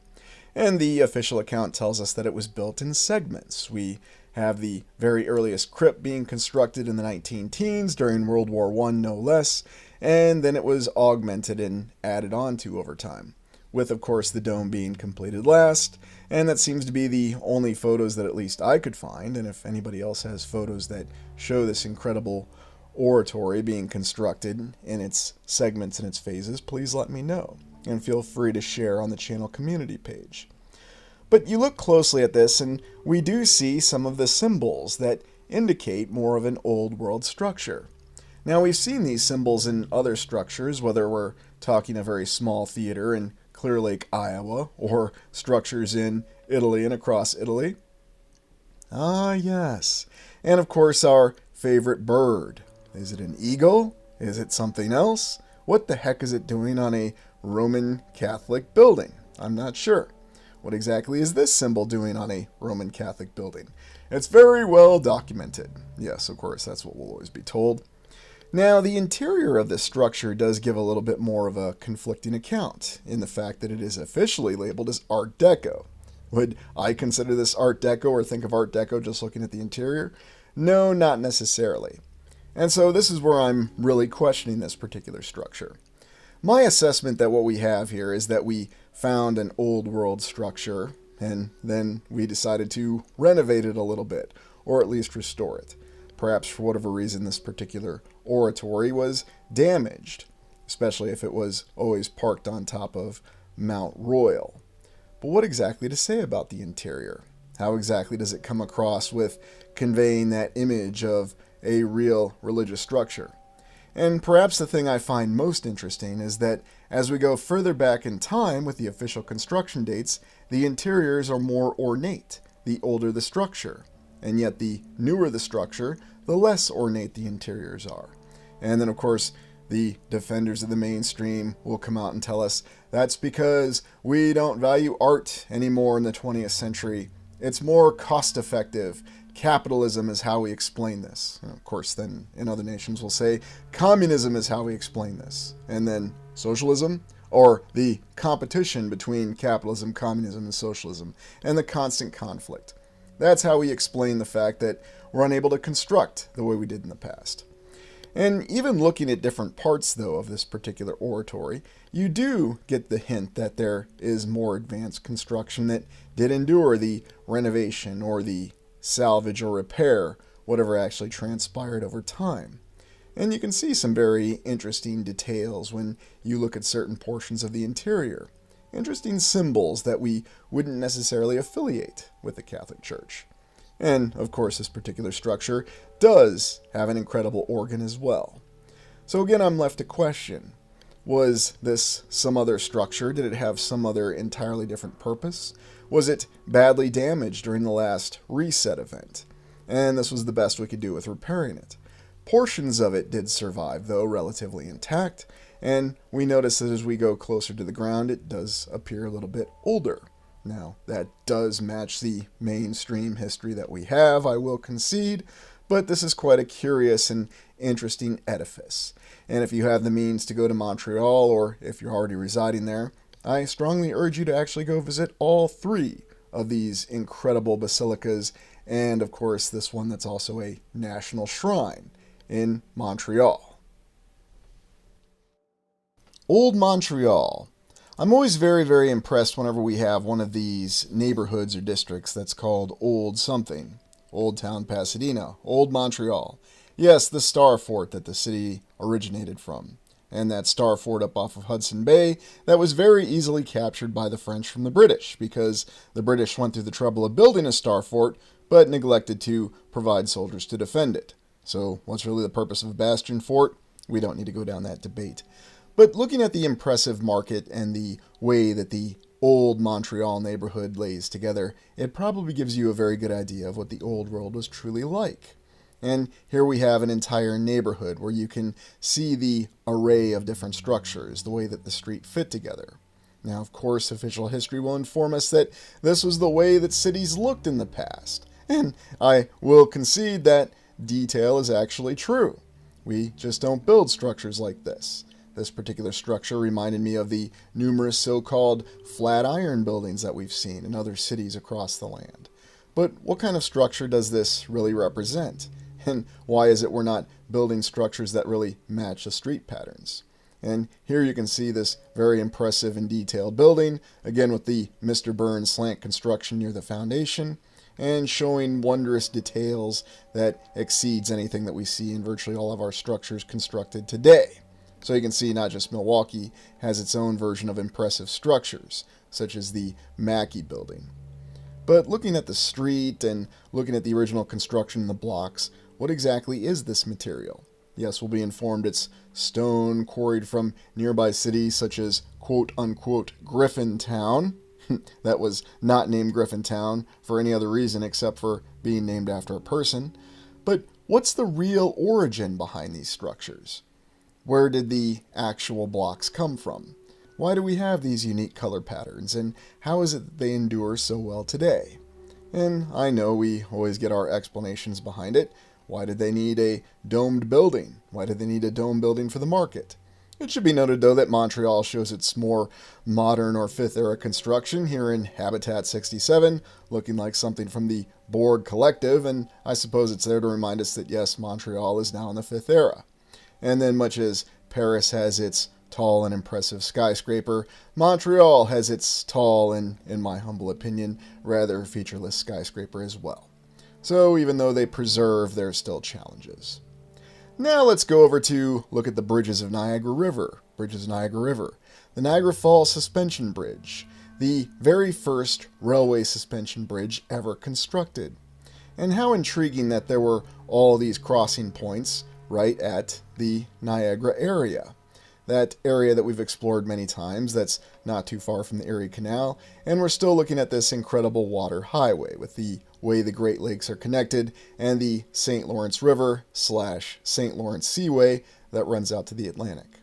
This was the very first railway suspension bridge in the history of the world. And strangely enough, if you look at some other historical accounts, there are references that those incredible pillars that the suspension cables are hung from were made of wood.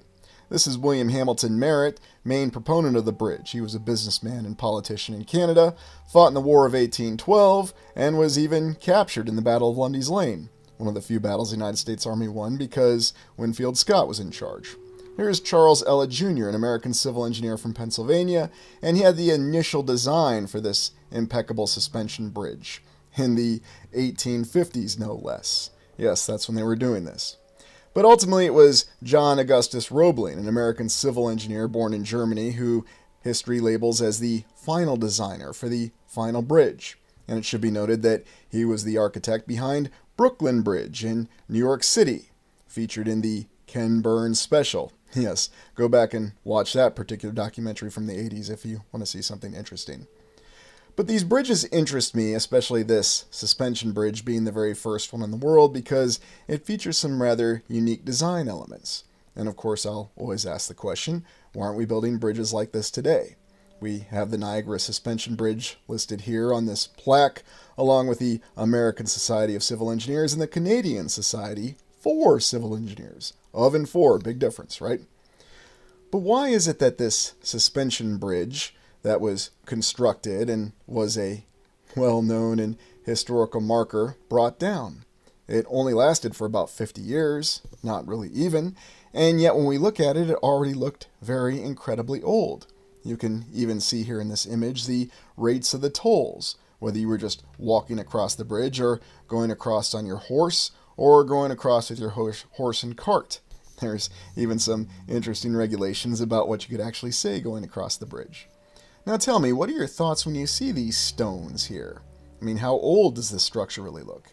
Here we have Maria Spelterini, who crossed the Niagara Gorge for the U.S. Centennial celebration. Yes, I wonder if we'll get any high wire acts going on in the next U.S. anniversary celebration for its 250th anniversary.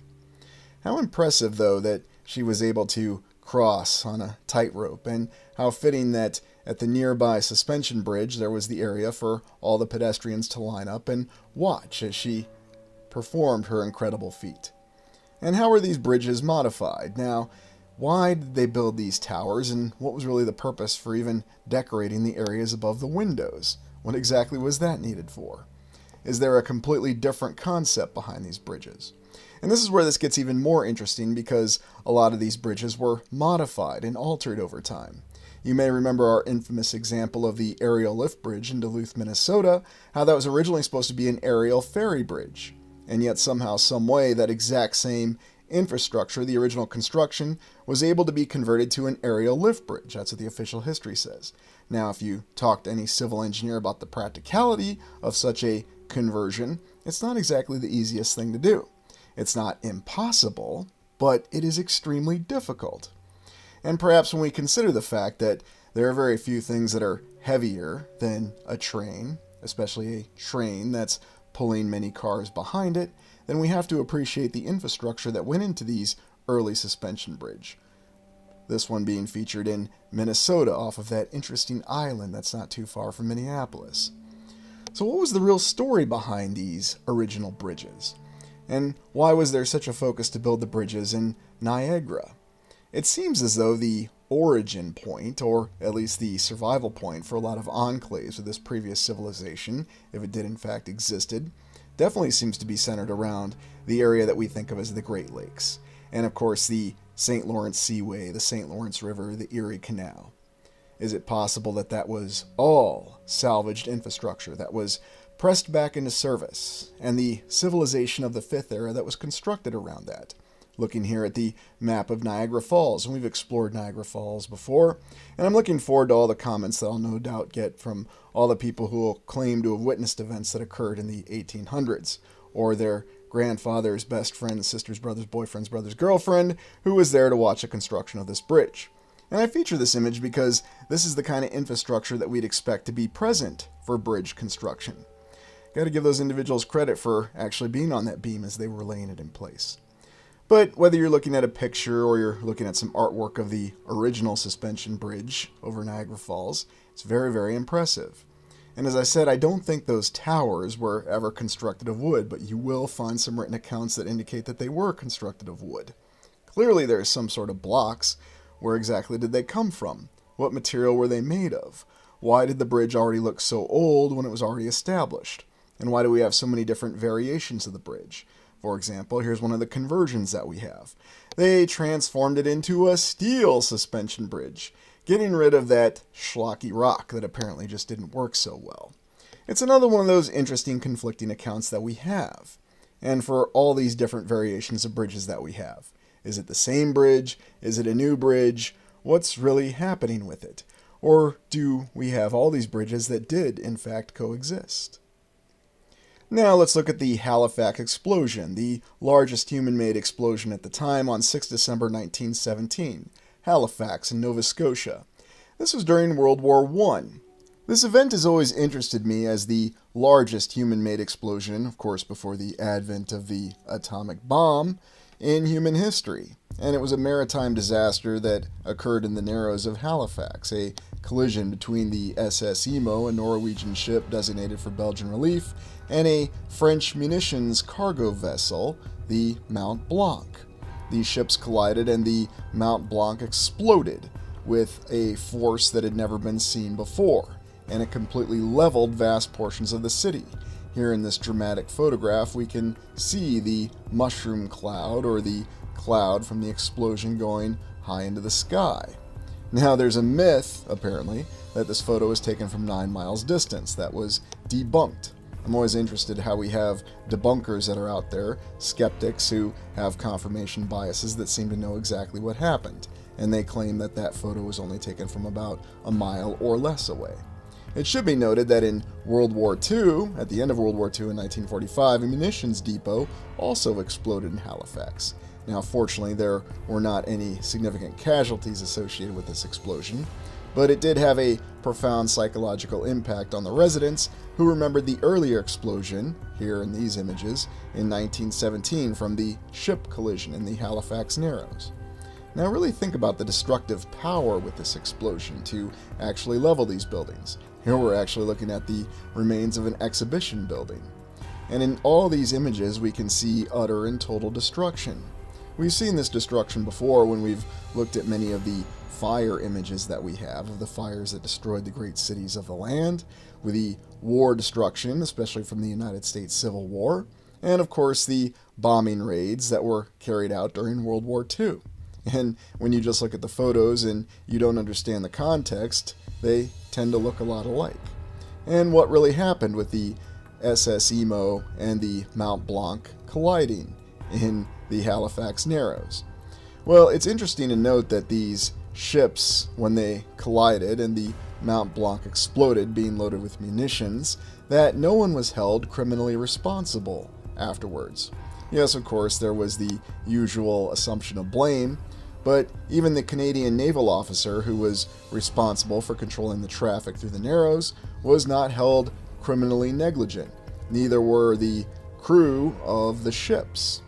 And it's interesting to note some of the details with this incredible explosion once the ships collided and the Mont Blanc exploded.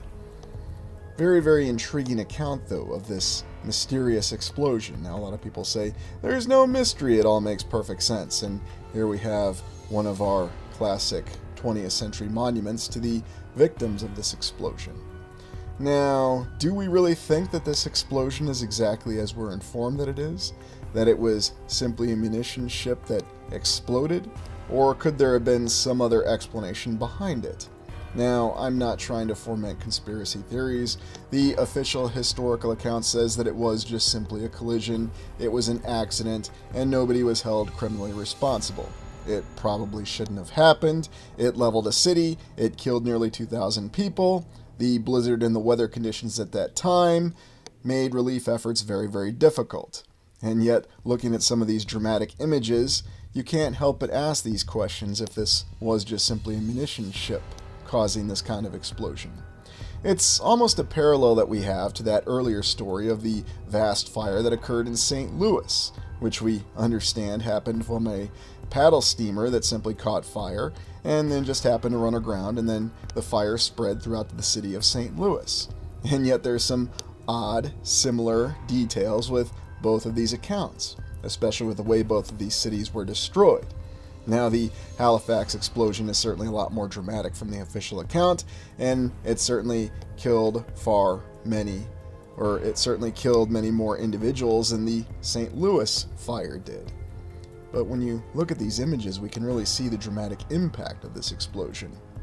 And you can definitely understand the reason why I highlighted the subsequent explosion that occurred in 1945 at the munitions depot still having a psychological impact on the residents of Halifax, remembering what had transpired in 1917, even though the 1945 explosion did not match this explosion of the Mont Blanc explosion.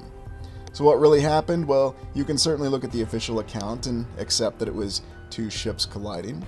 How does it compare, though, to an atomic bomb, the Fat Man nuclear bombing of Nagasaki, the last nuclear attack in history in combat with a 21 kiloton yield, plus or minus a few kilotons? And very, very dramatic explosion, a bright flash of light, and certainly everyone had to be paying attention to that explosion, and they were fixated and frightened by it. I mean, I know I would be. Now let's look at the Canadian Arctic expedition, searching for continents in the Arctic. This expedition occurred 1913 and 1916, or 1918 if you include the relief efforts to save the ill-fated crew of the Karluk. Now, what exactly was the intention behind this expedition? We've looked at these Arctic expeditions before, and most famously the Franklin expedition, which it should be noted that officials tell us that they've located both ships, the Terror and the Erebus, from Franklin expedition, and they even have mummified remains of the crew members. Here's the Carluke from this particular Canadian Arctic expedition. And what was the purpose of the Canadian Arctic expedition? The goal of finding a continent north of the Canadian archipelago. And where would someone get an idea that there was a continent north of the Canadian archipelago?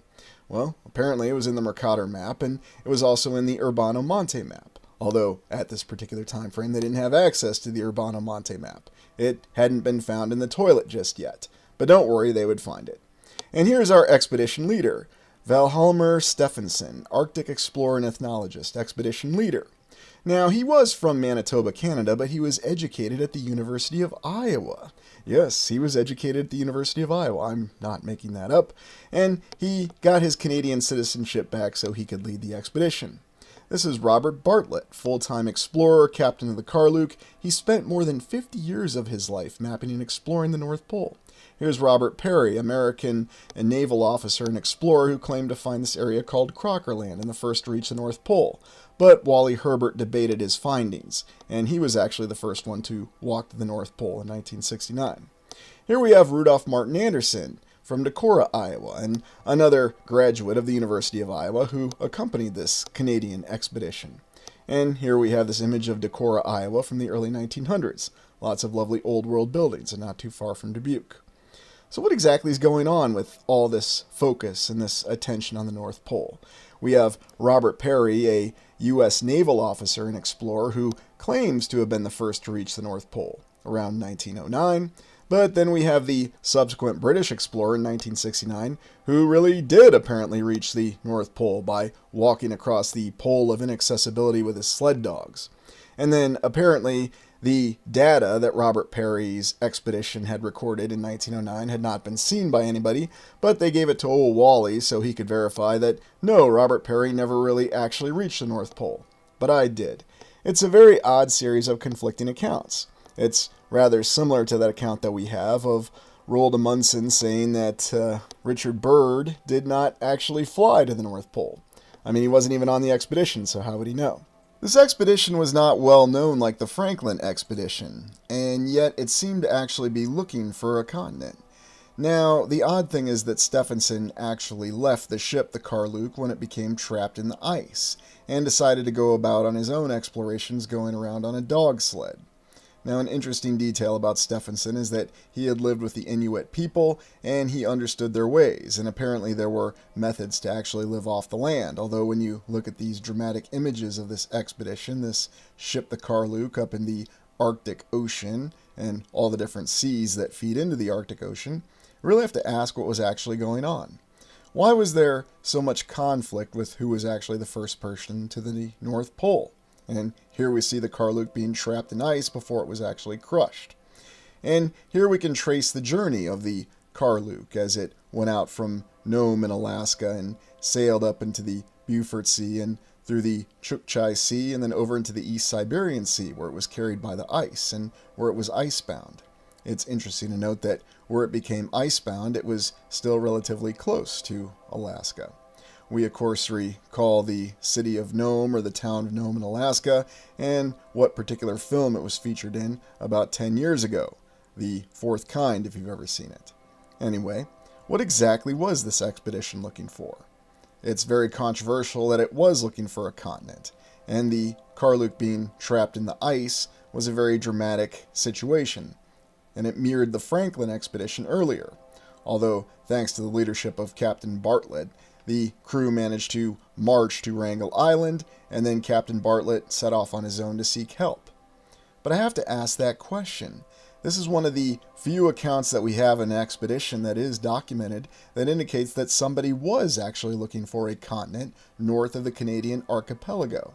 And this was in fact a Canadian expedition. And they wanted to make sure that those upstart Americans didn't put any land declarations on any land found north of Alaska or the Canadian archipelago. It just happens to be featured here in the Mercator map.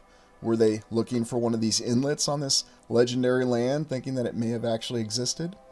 We don't have very good imagery for the route that Stephenson took when he abandoned ship, and he stood in for much denunciation for this, leaving Captain Bartlett with the ship to allow it to be dragged through the ice while he went around on a dog sled, apparently still looking for this legendary land.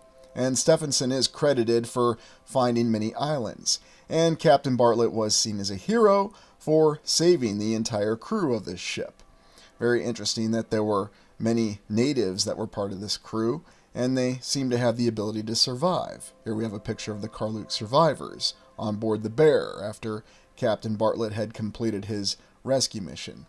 And here a pre-expedition photograph. Ah, yes, what is it with all of these early photographs and the way these individuals always appear in them? And you've got to appreciate Stephenson's bowler hat. That's definitely a sign of the times before they left Nome. But when you look at a lot of these images, the question has to be asked, are we really getting the full story for what happened here? We think that we are having all the details presented to us based on the written accounts and the pictures, but is it possible there are a lot of details that have eluded us? Now, once again, I'm not suggesting that there's any sort of cover-up or anything like that, but it's rather fascinating to me how even, say, the Franklin expedition, a very famous and well-known expedition by the British Royal Navy trying to find the Northwest Passage by sailing through that rather tricky area of the Canadian archipelago and the frozen Arctic Ocean. I'm also impressed by Captain Bartlett's 50 years of exploring through this particular area. It's safe to say he knew it better than any human being, and official history says that no one else sailed it as much as Captain Bartlett did. And yet he very nearly met his doom on this particular expedition. He was also involved with Robert Peary's earlier expedition in 1909. Talk about a guy that got around. Now, this is purported to be an image of Wrangel Island, which is at the time part of the Soviet Union or Siberia. Very interesting that a group of a Canadian expedition with American educated doctors and experts happened to end up in Russia or the Soviet Union. And these images definitely give us an idea of just how desolate this particular area is. But why is it we still have this enduring mystery with the Arctic Ocean? Yes, we can take the account of Old Wally earlier, our British explorer who happened to verify that Robert Peary didn't reach the North Pole because classified documents were for some reason made available to him, and even though he was the same guy who went on an expedition in 1969, coincidentally, he reached the North Pole, crossing the so-called Pole of Inaccessibility, yes, that's what they call it, just a few months before Apollo 11 put people on the moon, again according to official history. So how fascinating, what an interesting overlap. Because you ask this question with all of these attempted expeditions to reach the North and, of course, the South Pole, and all the controversy around it. Did Robert Peary really reach the North Pole in 1909? No, he didn't. Did Richard E. Byrd actually fly over the North Pole in the 1920s? No, he didn't. But Roald Amundsen reached the North Pole, and we'll talk about that in a moment. But this expedition's interesting because it doesn't really have a lot of attention. The Canadian Arctic expedition. And we'd certainly expect that Canada would have launched several expeditions to understand and map the islands. Now think about this with the Graf Zeppelin, and then of course these 3 polar explorers. Is there some reason that they knew that Robert Peary couldn't have actually reached the North Pole or the area thought of as the North Pole? That the only way to actually reach the North Pole was the way that Roald Amundsen did, by taking an airship. Now, this is the airship R100, the British airship, when it made its flight around Canada, and we've looked at these images before. But this is the real question that I'm looking at with all these expeditions. Because how could they be so certain? And it seemed to be there was quite a lot of certainty that both Robert Peary and Richard E. Byrd, both U.S. naval officers, did not actually reach the North Pole. Or that they, dare I say, falsified their documentation. That's what the official history says. That's quite a charge to indicate that U.S. naval officers are falsifying official records just to get into the record book. So what really happened? It's hard to say. It really makes you wonder if there is some more detailed information to be sought up in that Arctic Ocean, that maybe we're not getting the full story. Why was it not until 1969 that the first overland expedition actually reached the North Pole. And whatever became of Stephenson, our expedition leader? Well, after the Canadian Arctic expedition, he subsequently promoted another expedition to settle Wrangel Island. He sent 4 whole individuals to colonize it, and it caused an international incident. I'm kind of surprised that anybody in the Soviet Union at that time even cared. Oh, there's 4 people from Canada that settled on Wrangel Island? We'll just leave them to the elements. And that's in fact what happened. They all died. I mean, who was even on Wrangel Island that alerted the Soviet government that, yes, they put up a Canadian flag there, and that's just such an international incident? Stephenson, though, despite the controversy and despite the denunciation he faced for abandoning the Karluk and then for the failed Wrangel Island expedition, is still remembered well as one of the original Arctic explorers, despite his apparent controversial theories on certain backgrounds and, of course, looking for a continent north of the Canadian archipelago. But what became of Stephenson? Well, eventually he passed away, but he did face some rather difficult times during the 1950s. In fact, he was brought before the House Un-American Committee during that time frame when the United States was attempting to purge communism. This individual happened to call Stephenson and condemn him for being a communist. And it's rather intriguing that this particular individual would know all about communism since he himself was an avowed communist in the 1930s. Yes, I'm not making that up. That seems to be the story that we have. The person who was officially a communist then began condemning communists in the subsequent decades. And how exactly was this particular individual converted from being a communist? Well, there's a very interesting story, and of course it involves religion. So in the 1930s, while this individual was a communist, he came across Fulton J. Sheen, an American prelate and bishop, who operated out of the Peoria, Illinois area. And if you ever want to see a brilliant orator and probably one of the original televangelists, go back and watch some of Fulton J. Sheen's programming and some of his speeches. He is quite the speaker. And here is the cathedral in Peoria, Illinois. And of course, it's one of these massive 2-towered cathedrals with the towers over 200 feet tall. Now, Peoria is a relatively modest city in Illinois, because any city that's not part of Chicago is technically considered modest in Illinois. But you see that it has examples of a lot of old world architecture. And so once again, this example in the Midwest. This Canadian Arctic explorer, educated in the Midwest of the United States, ironically, who went out and sought land, a continent, in accordance with what was actually depicted on Mercator's map. And then it all ends with facing allegations of being a communist by an individual who was once a communist themselves, but then they were converted after having a face-to-face, a heart-to-heart with Fulton J. Sheen. And here we have the original church in in Peoria, that was replaced by the newer cathedral. And here's the city hall in Peoria. And again, no slouch itself. So I suppose at the end of the day, we can conclude that there is old world architecture to be found everywhere. You don't have to go to New York City, you don't have to go to Montreal, although there are many examples there, but you can find it in your own backyard. And it's very interesting that this memorial to Fulton J. Sheen just seems to have a slapped-on little ticker on the front of it. So what are your thoughts on this? Thank you for joining me, and I hope you enjoyed this exploration. They cannot see the things that will hurt them. This isn't an ordinary fight. This is a fight between the powers of light and darkness. Definition of a scientist. A man who understood nothing until there was nothing left to understand. Greetings, channel members, and I wanted to go over Genesis Antarctica with you, the complete Xander Natus Trinity. Genesis Antarctica is a multifaceted work based on ancient documents discovered under the Antarctic ice in 1962 by the Australian Vostok Traverse Expedition. Known as the Haakon Urn texts, these unique writings predate all other early civilizations, including legendary Atlantis, Lemuria, and Mu, by several tens of thousands of years. Its core heroic saga, based on the Song of Gorin, one of the few literary documents among the texts, evokes the architects of civilization, the role they played in defining paradise for their children, and the pivotal challenge to its survival that led to an inevitable demise. This monumental narrative is presented as a gripping saga in which a lone protagonist awakens in the Paradise Garden, knowing nothing but his own name. After a series of adventures, he arrives in Xandernatus, the Golden City. He discovers that while he knows nothing of his own origins, everyone in Xandernatus clearly remembers every detail of their previous lives.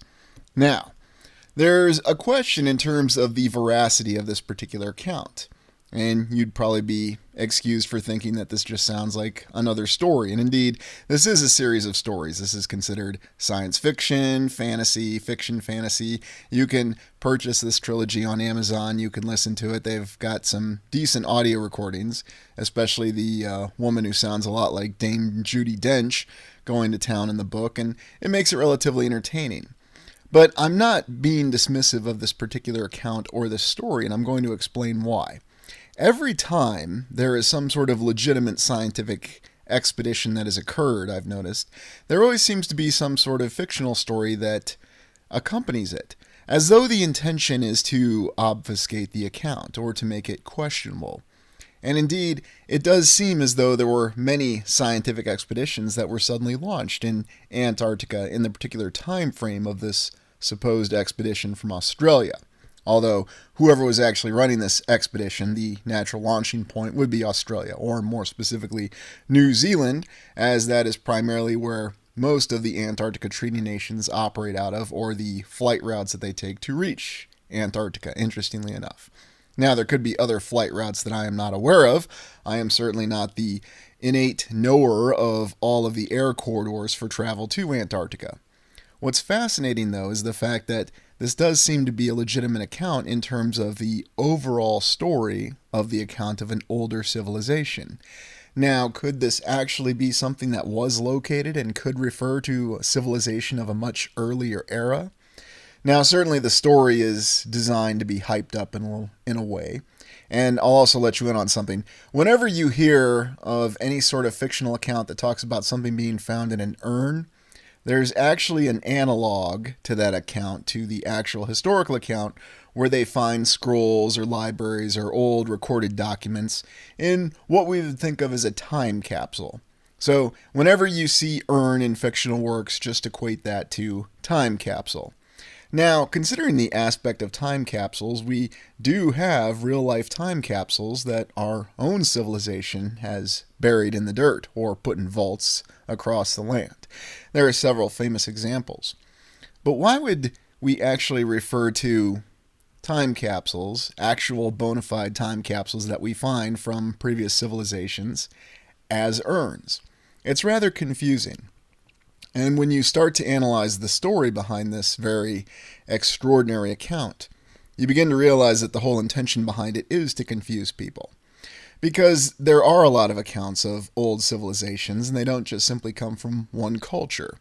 And so it suddenly becomes a lot more credible when you have many expeditions that went to the Antarctica. Of course, we're not discussing what the Antarctica actually is yet. But we can verify that there were numerous expeditions that were sent to the Antarctica after the treaty was signed. And most of these expeditions occurred in the early to the mid-1960s. And the stated purpose of these expeditions was to conduct scientific study, of course, to study the flora and the fauna because, from what we understand, there's just so much of it down there in that tundra. I mean, how much more can you study about penguins and ice flows? And of course, now all we ever hear about is how ice flows are used for their understanding of our environment and the vast changes that accompany us and face us every day, and so on and so forth. Yet, looking back in terms of these scientific expeditions, what we find are some bona fide accounts of some findings. And yet, many of these findings seem to have been confused over time. You might recall that when we did the Admiral Byrd explorations, one of the sources that I did not refer much to at all was Admiral Byrd's diary. And the reason for that is because the diary was located and published well after the fact. And so I certainly question its authenticity. And I find it rather odd that someone like Admiral Byrd, who was very clearly a, how shall we say, loyal individual to the system, would actually keep such a diary. And when you look at these images and you can see how a once great civilization would collapse, go through a reset, and then the ruins or remnants would be what we'd define as very naturally occurring phenomena in the landscape, or as we like to say, natural rock formations. And on this particular image you can see why such a mistake would be made. And yet we do have other examples across the land, especially of what we consider castles. And if you remember Ukasar Castle in Turkey in the Cappadocia region, you can see how the actual understanding between an artificial human-made object and natural rock suddenly becomes very blurred.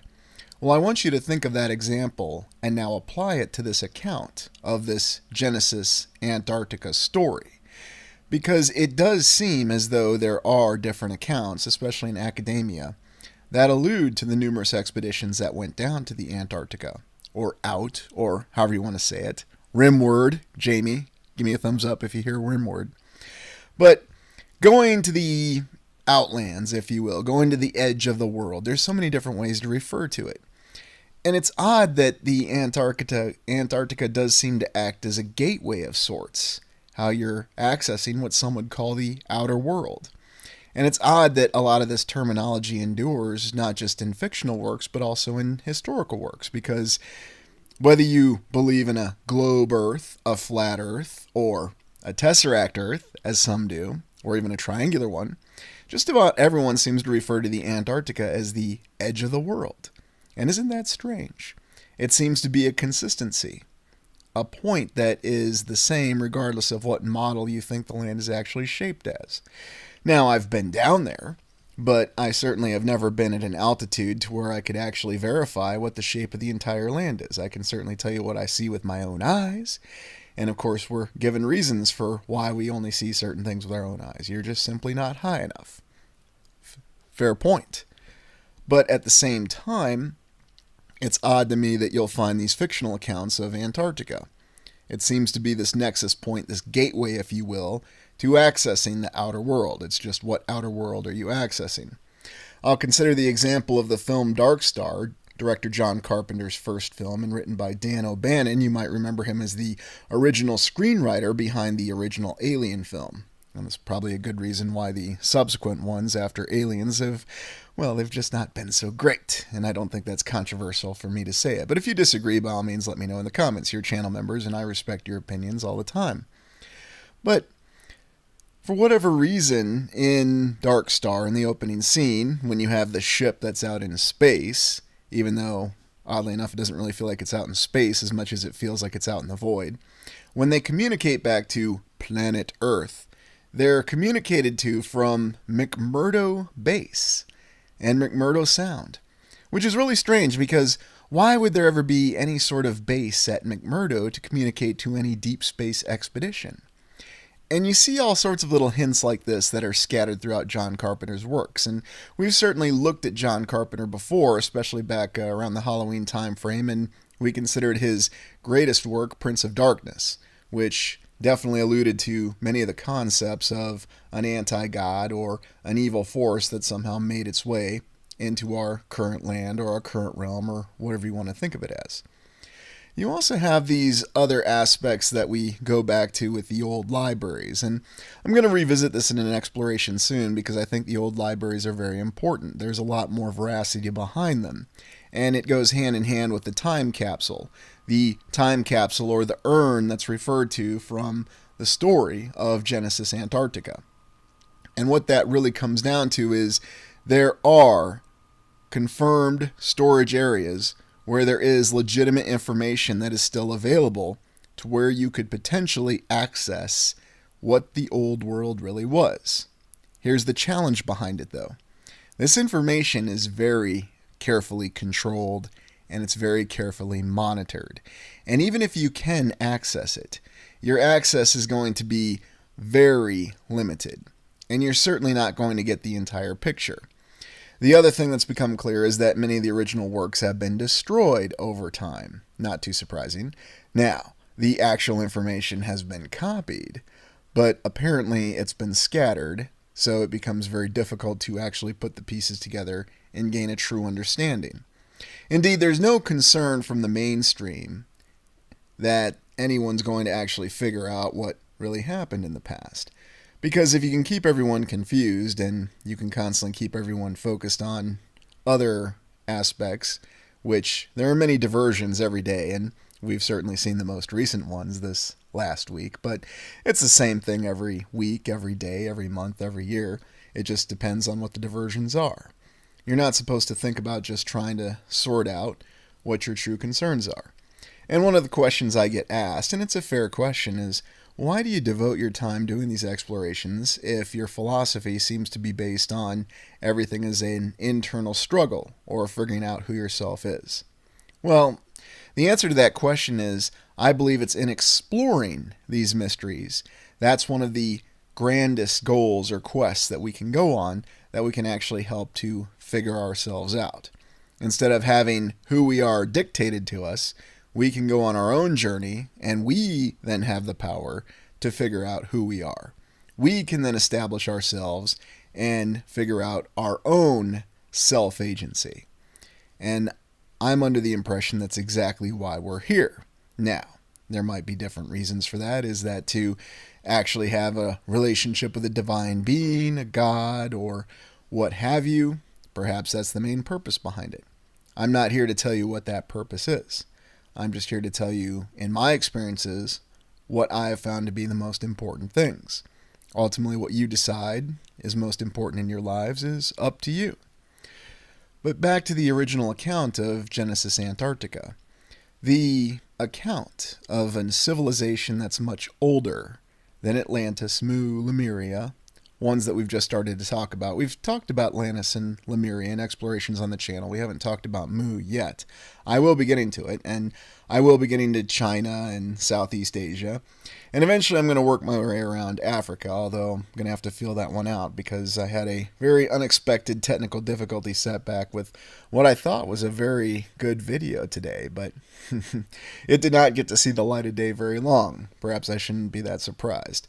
It's not as though I completely violated the imposed boundaries that we have, but I suppose I was a little direct in what I was saying and what I was alluding to in the video. Now, it'd been a while since I'd had an issue with such a video, and usually what I would do if I had technical issues is I would re-upload the video and change it to a channel member video, although the last time I did that I had even greater technical issues, and then it started to spill over into other aspects of the channel. So I thought I would do this and just release this to you. And yes, I'm talking in some philosophical terms a little bit, but I thought it was important to really consider all these examples that we have of these explorations, these expeditions. You know, we did talk about Percy Fawcett and his explorations for the Lost City of Gold in South America, or the Lost City of Z, as he called it.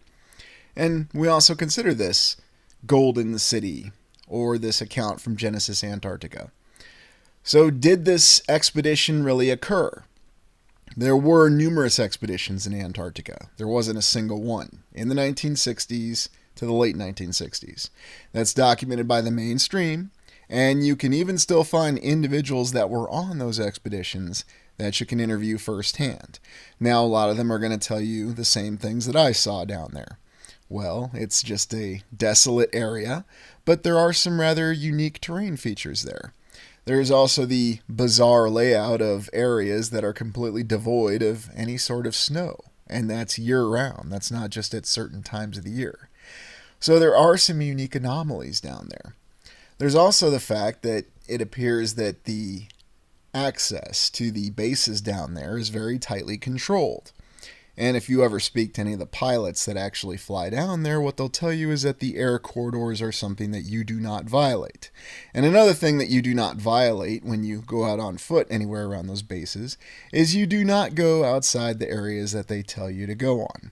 You stay on very controlled routes, and you go to controlled rally points, you go to controlled assembly areas, and you do not violate it. In fact, you actually have more freedom of independent action in a military operation than you do when you operate down there. Now, of course, the reason given is that it's because of the treaty and because everyone needs to be respected down there. But does that not mean that there are wonders to be found down there? Is it down there? Is it out there? Is it something else? Is it perhaps an access point to other realities, other lands? Perhaps it's all of those things. And at the same time, maybe it's none. And now I know you're getting very frustrated with me. You're speaking in riddles. It does seem to be, though, that there is a lot of attention that's focused on the area, and it's certainly a magnet for attention. And I'm certainly reminded of the famous military bases that are always referred to by ufologists that always seem to be magnets for attention. And there's no doubt that one of the ways that the mainstream will respond to people who try to conduct their own research or try to think outside the box is they'll simply say, here, pay attention to this particular location. There's something suspicious going on here. There's something secret going on there. There's probably nothing very secret or suspicious going on there, but it's given that impression to divert your attention and not allow your attention to go to what's really going on.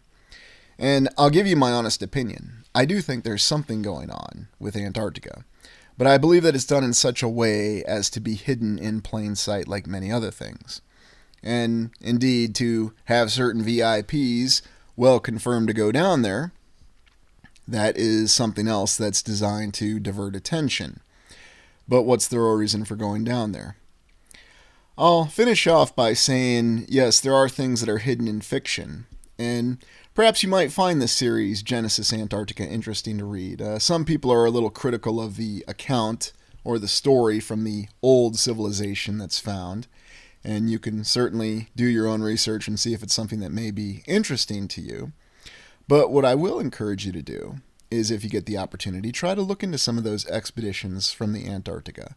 See if they're still documented on open source information. And then if they are, see what you can learn about the details from them.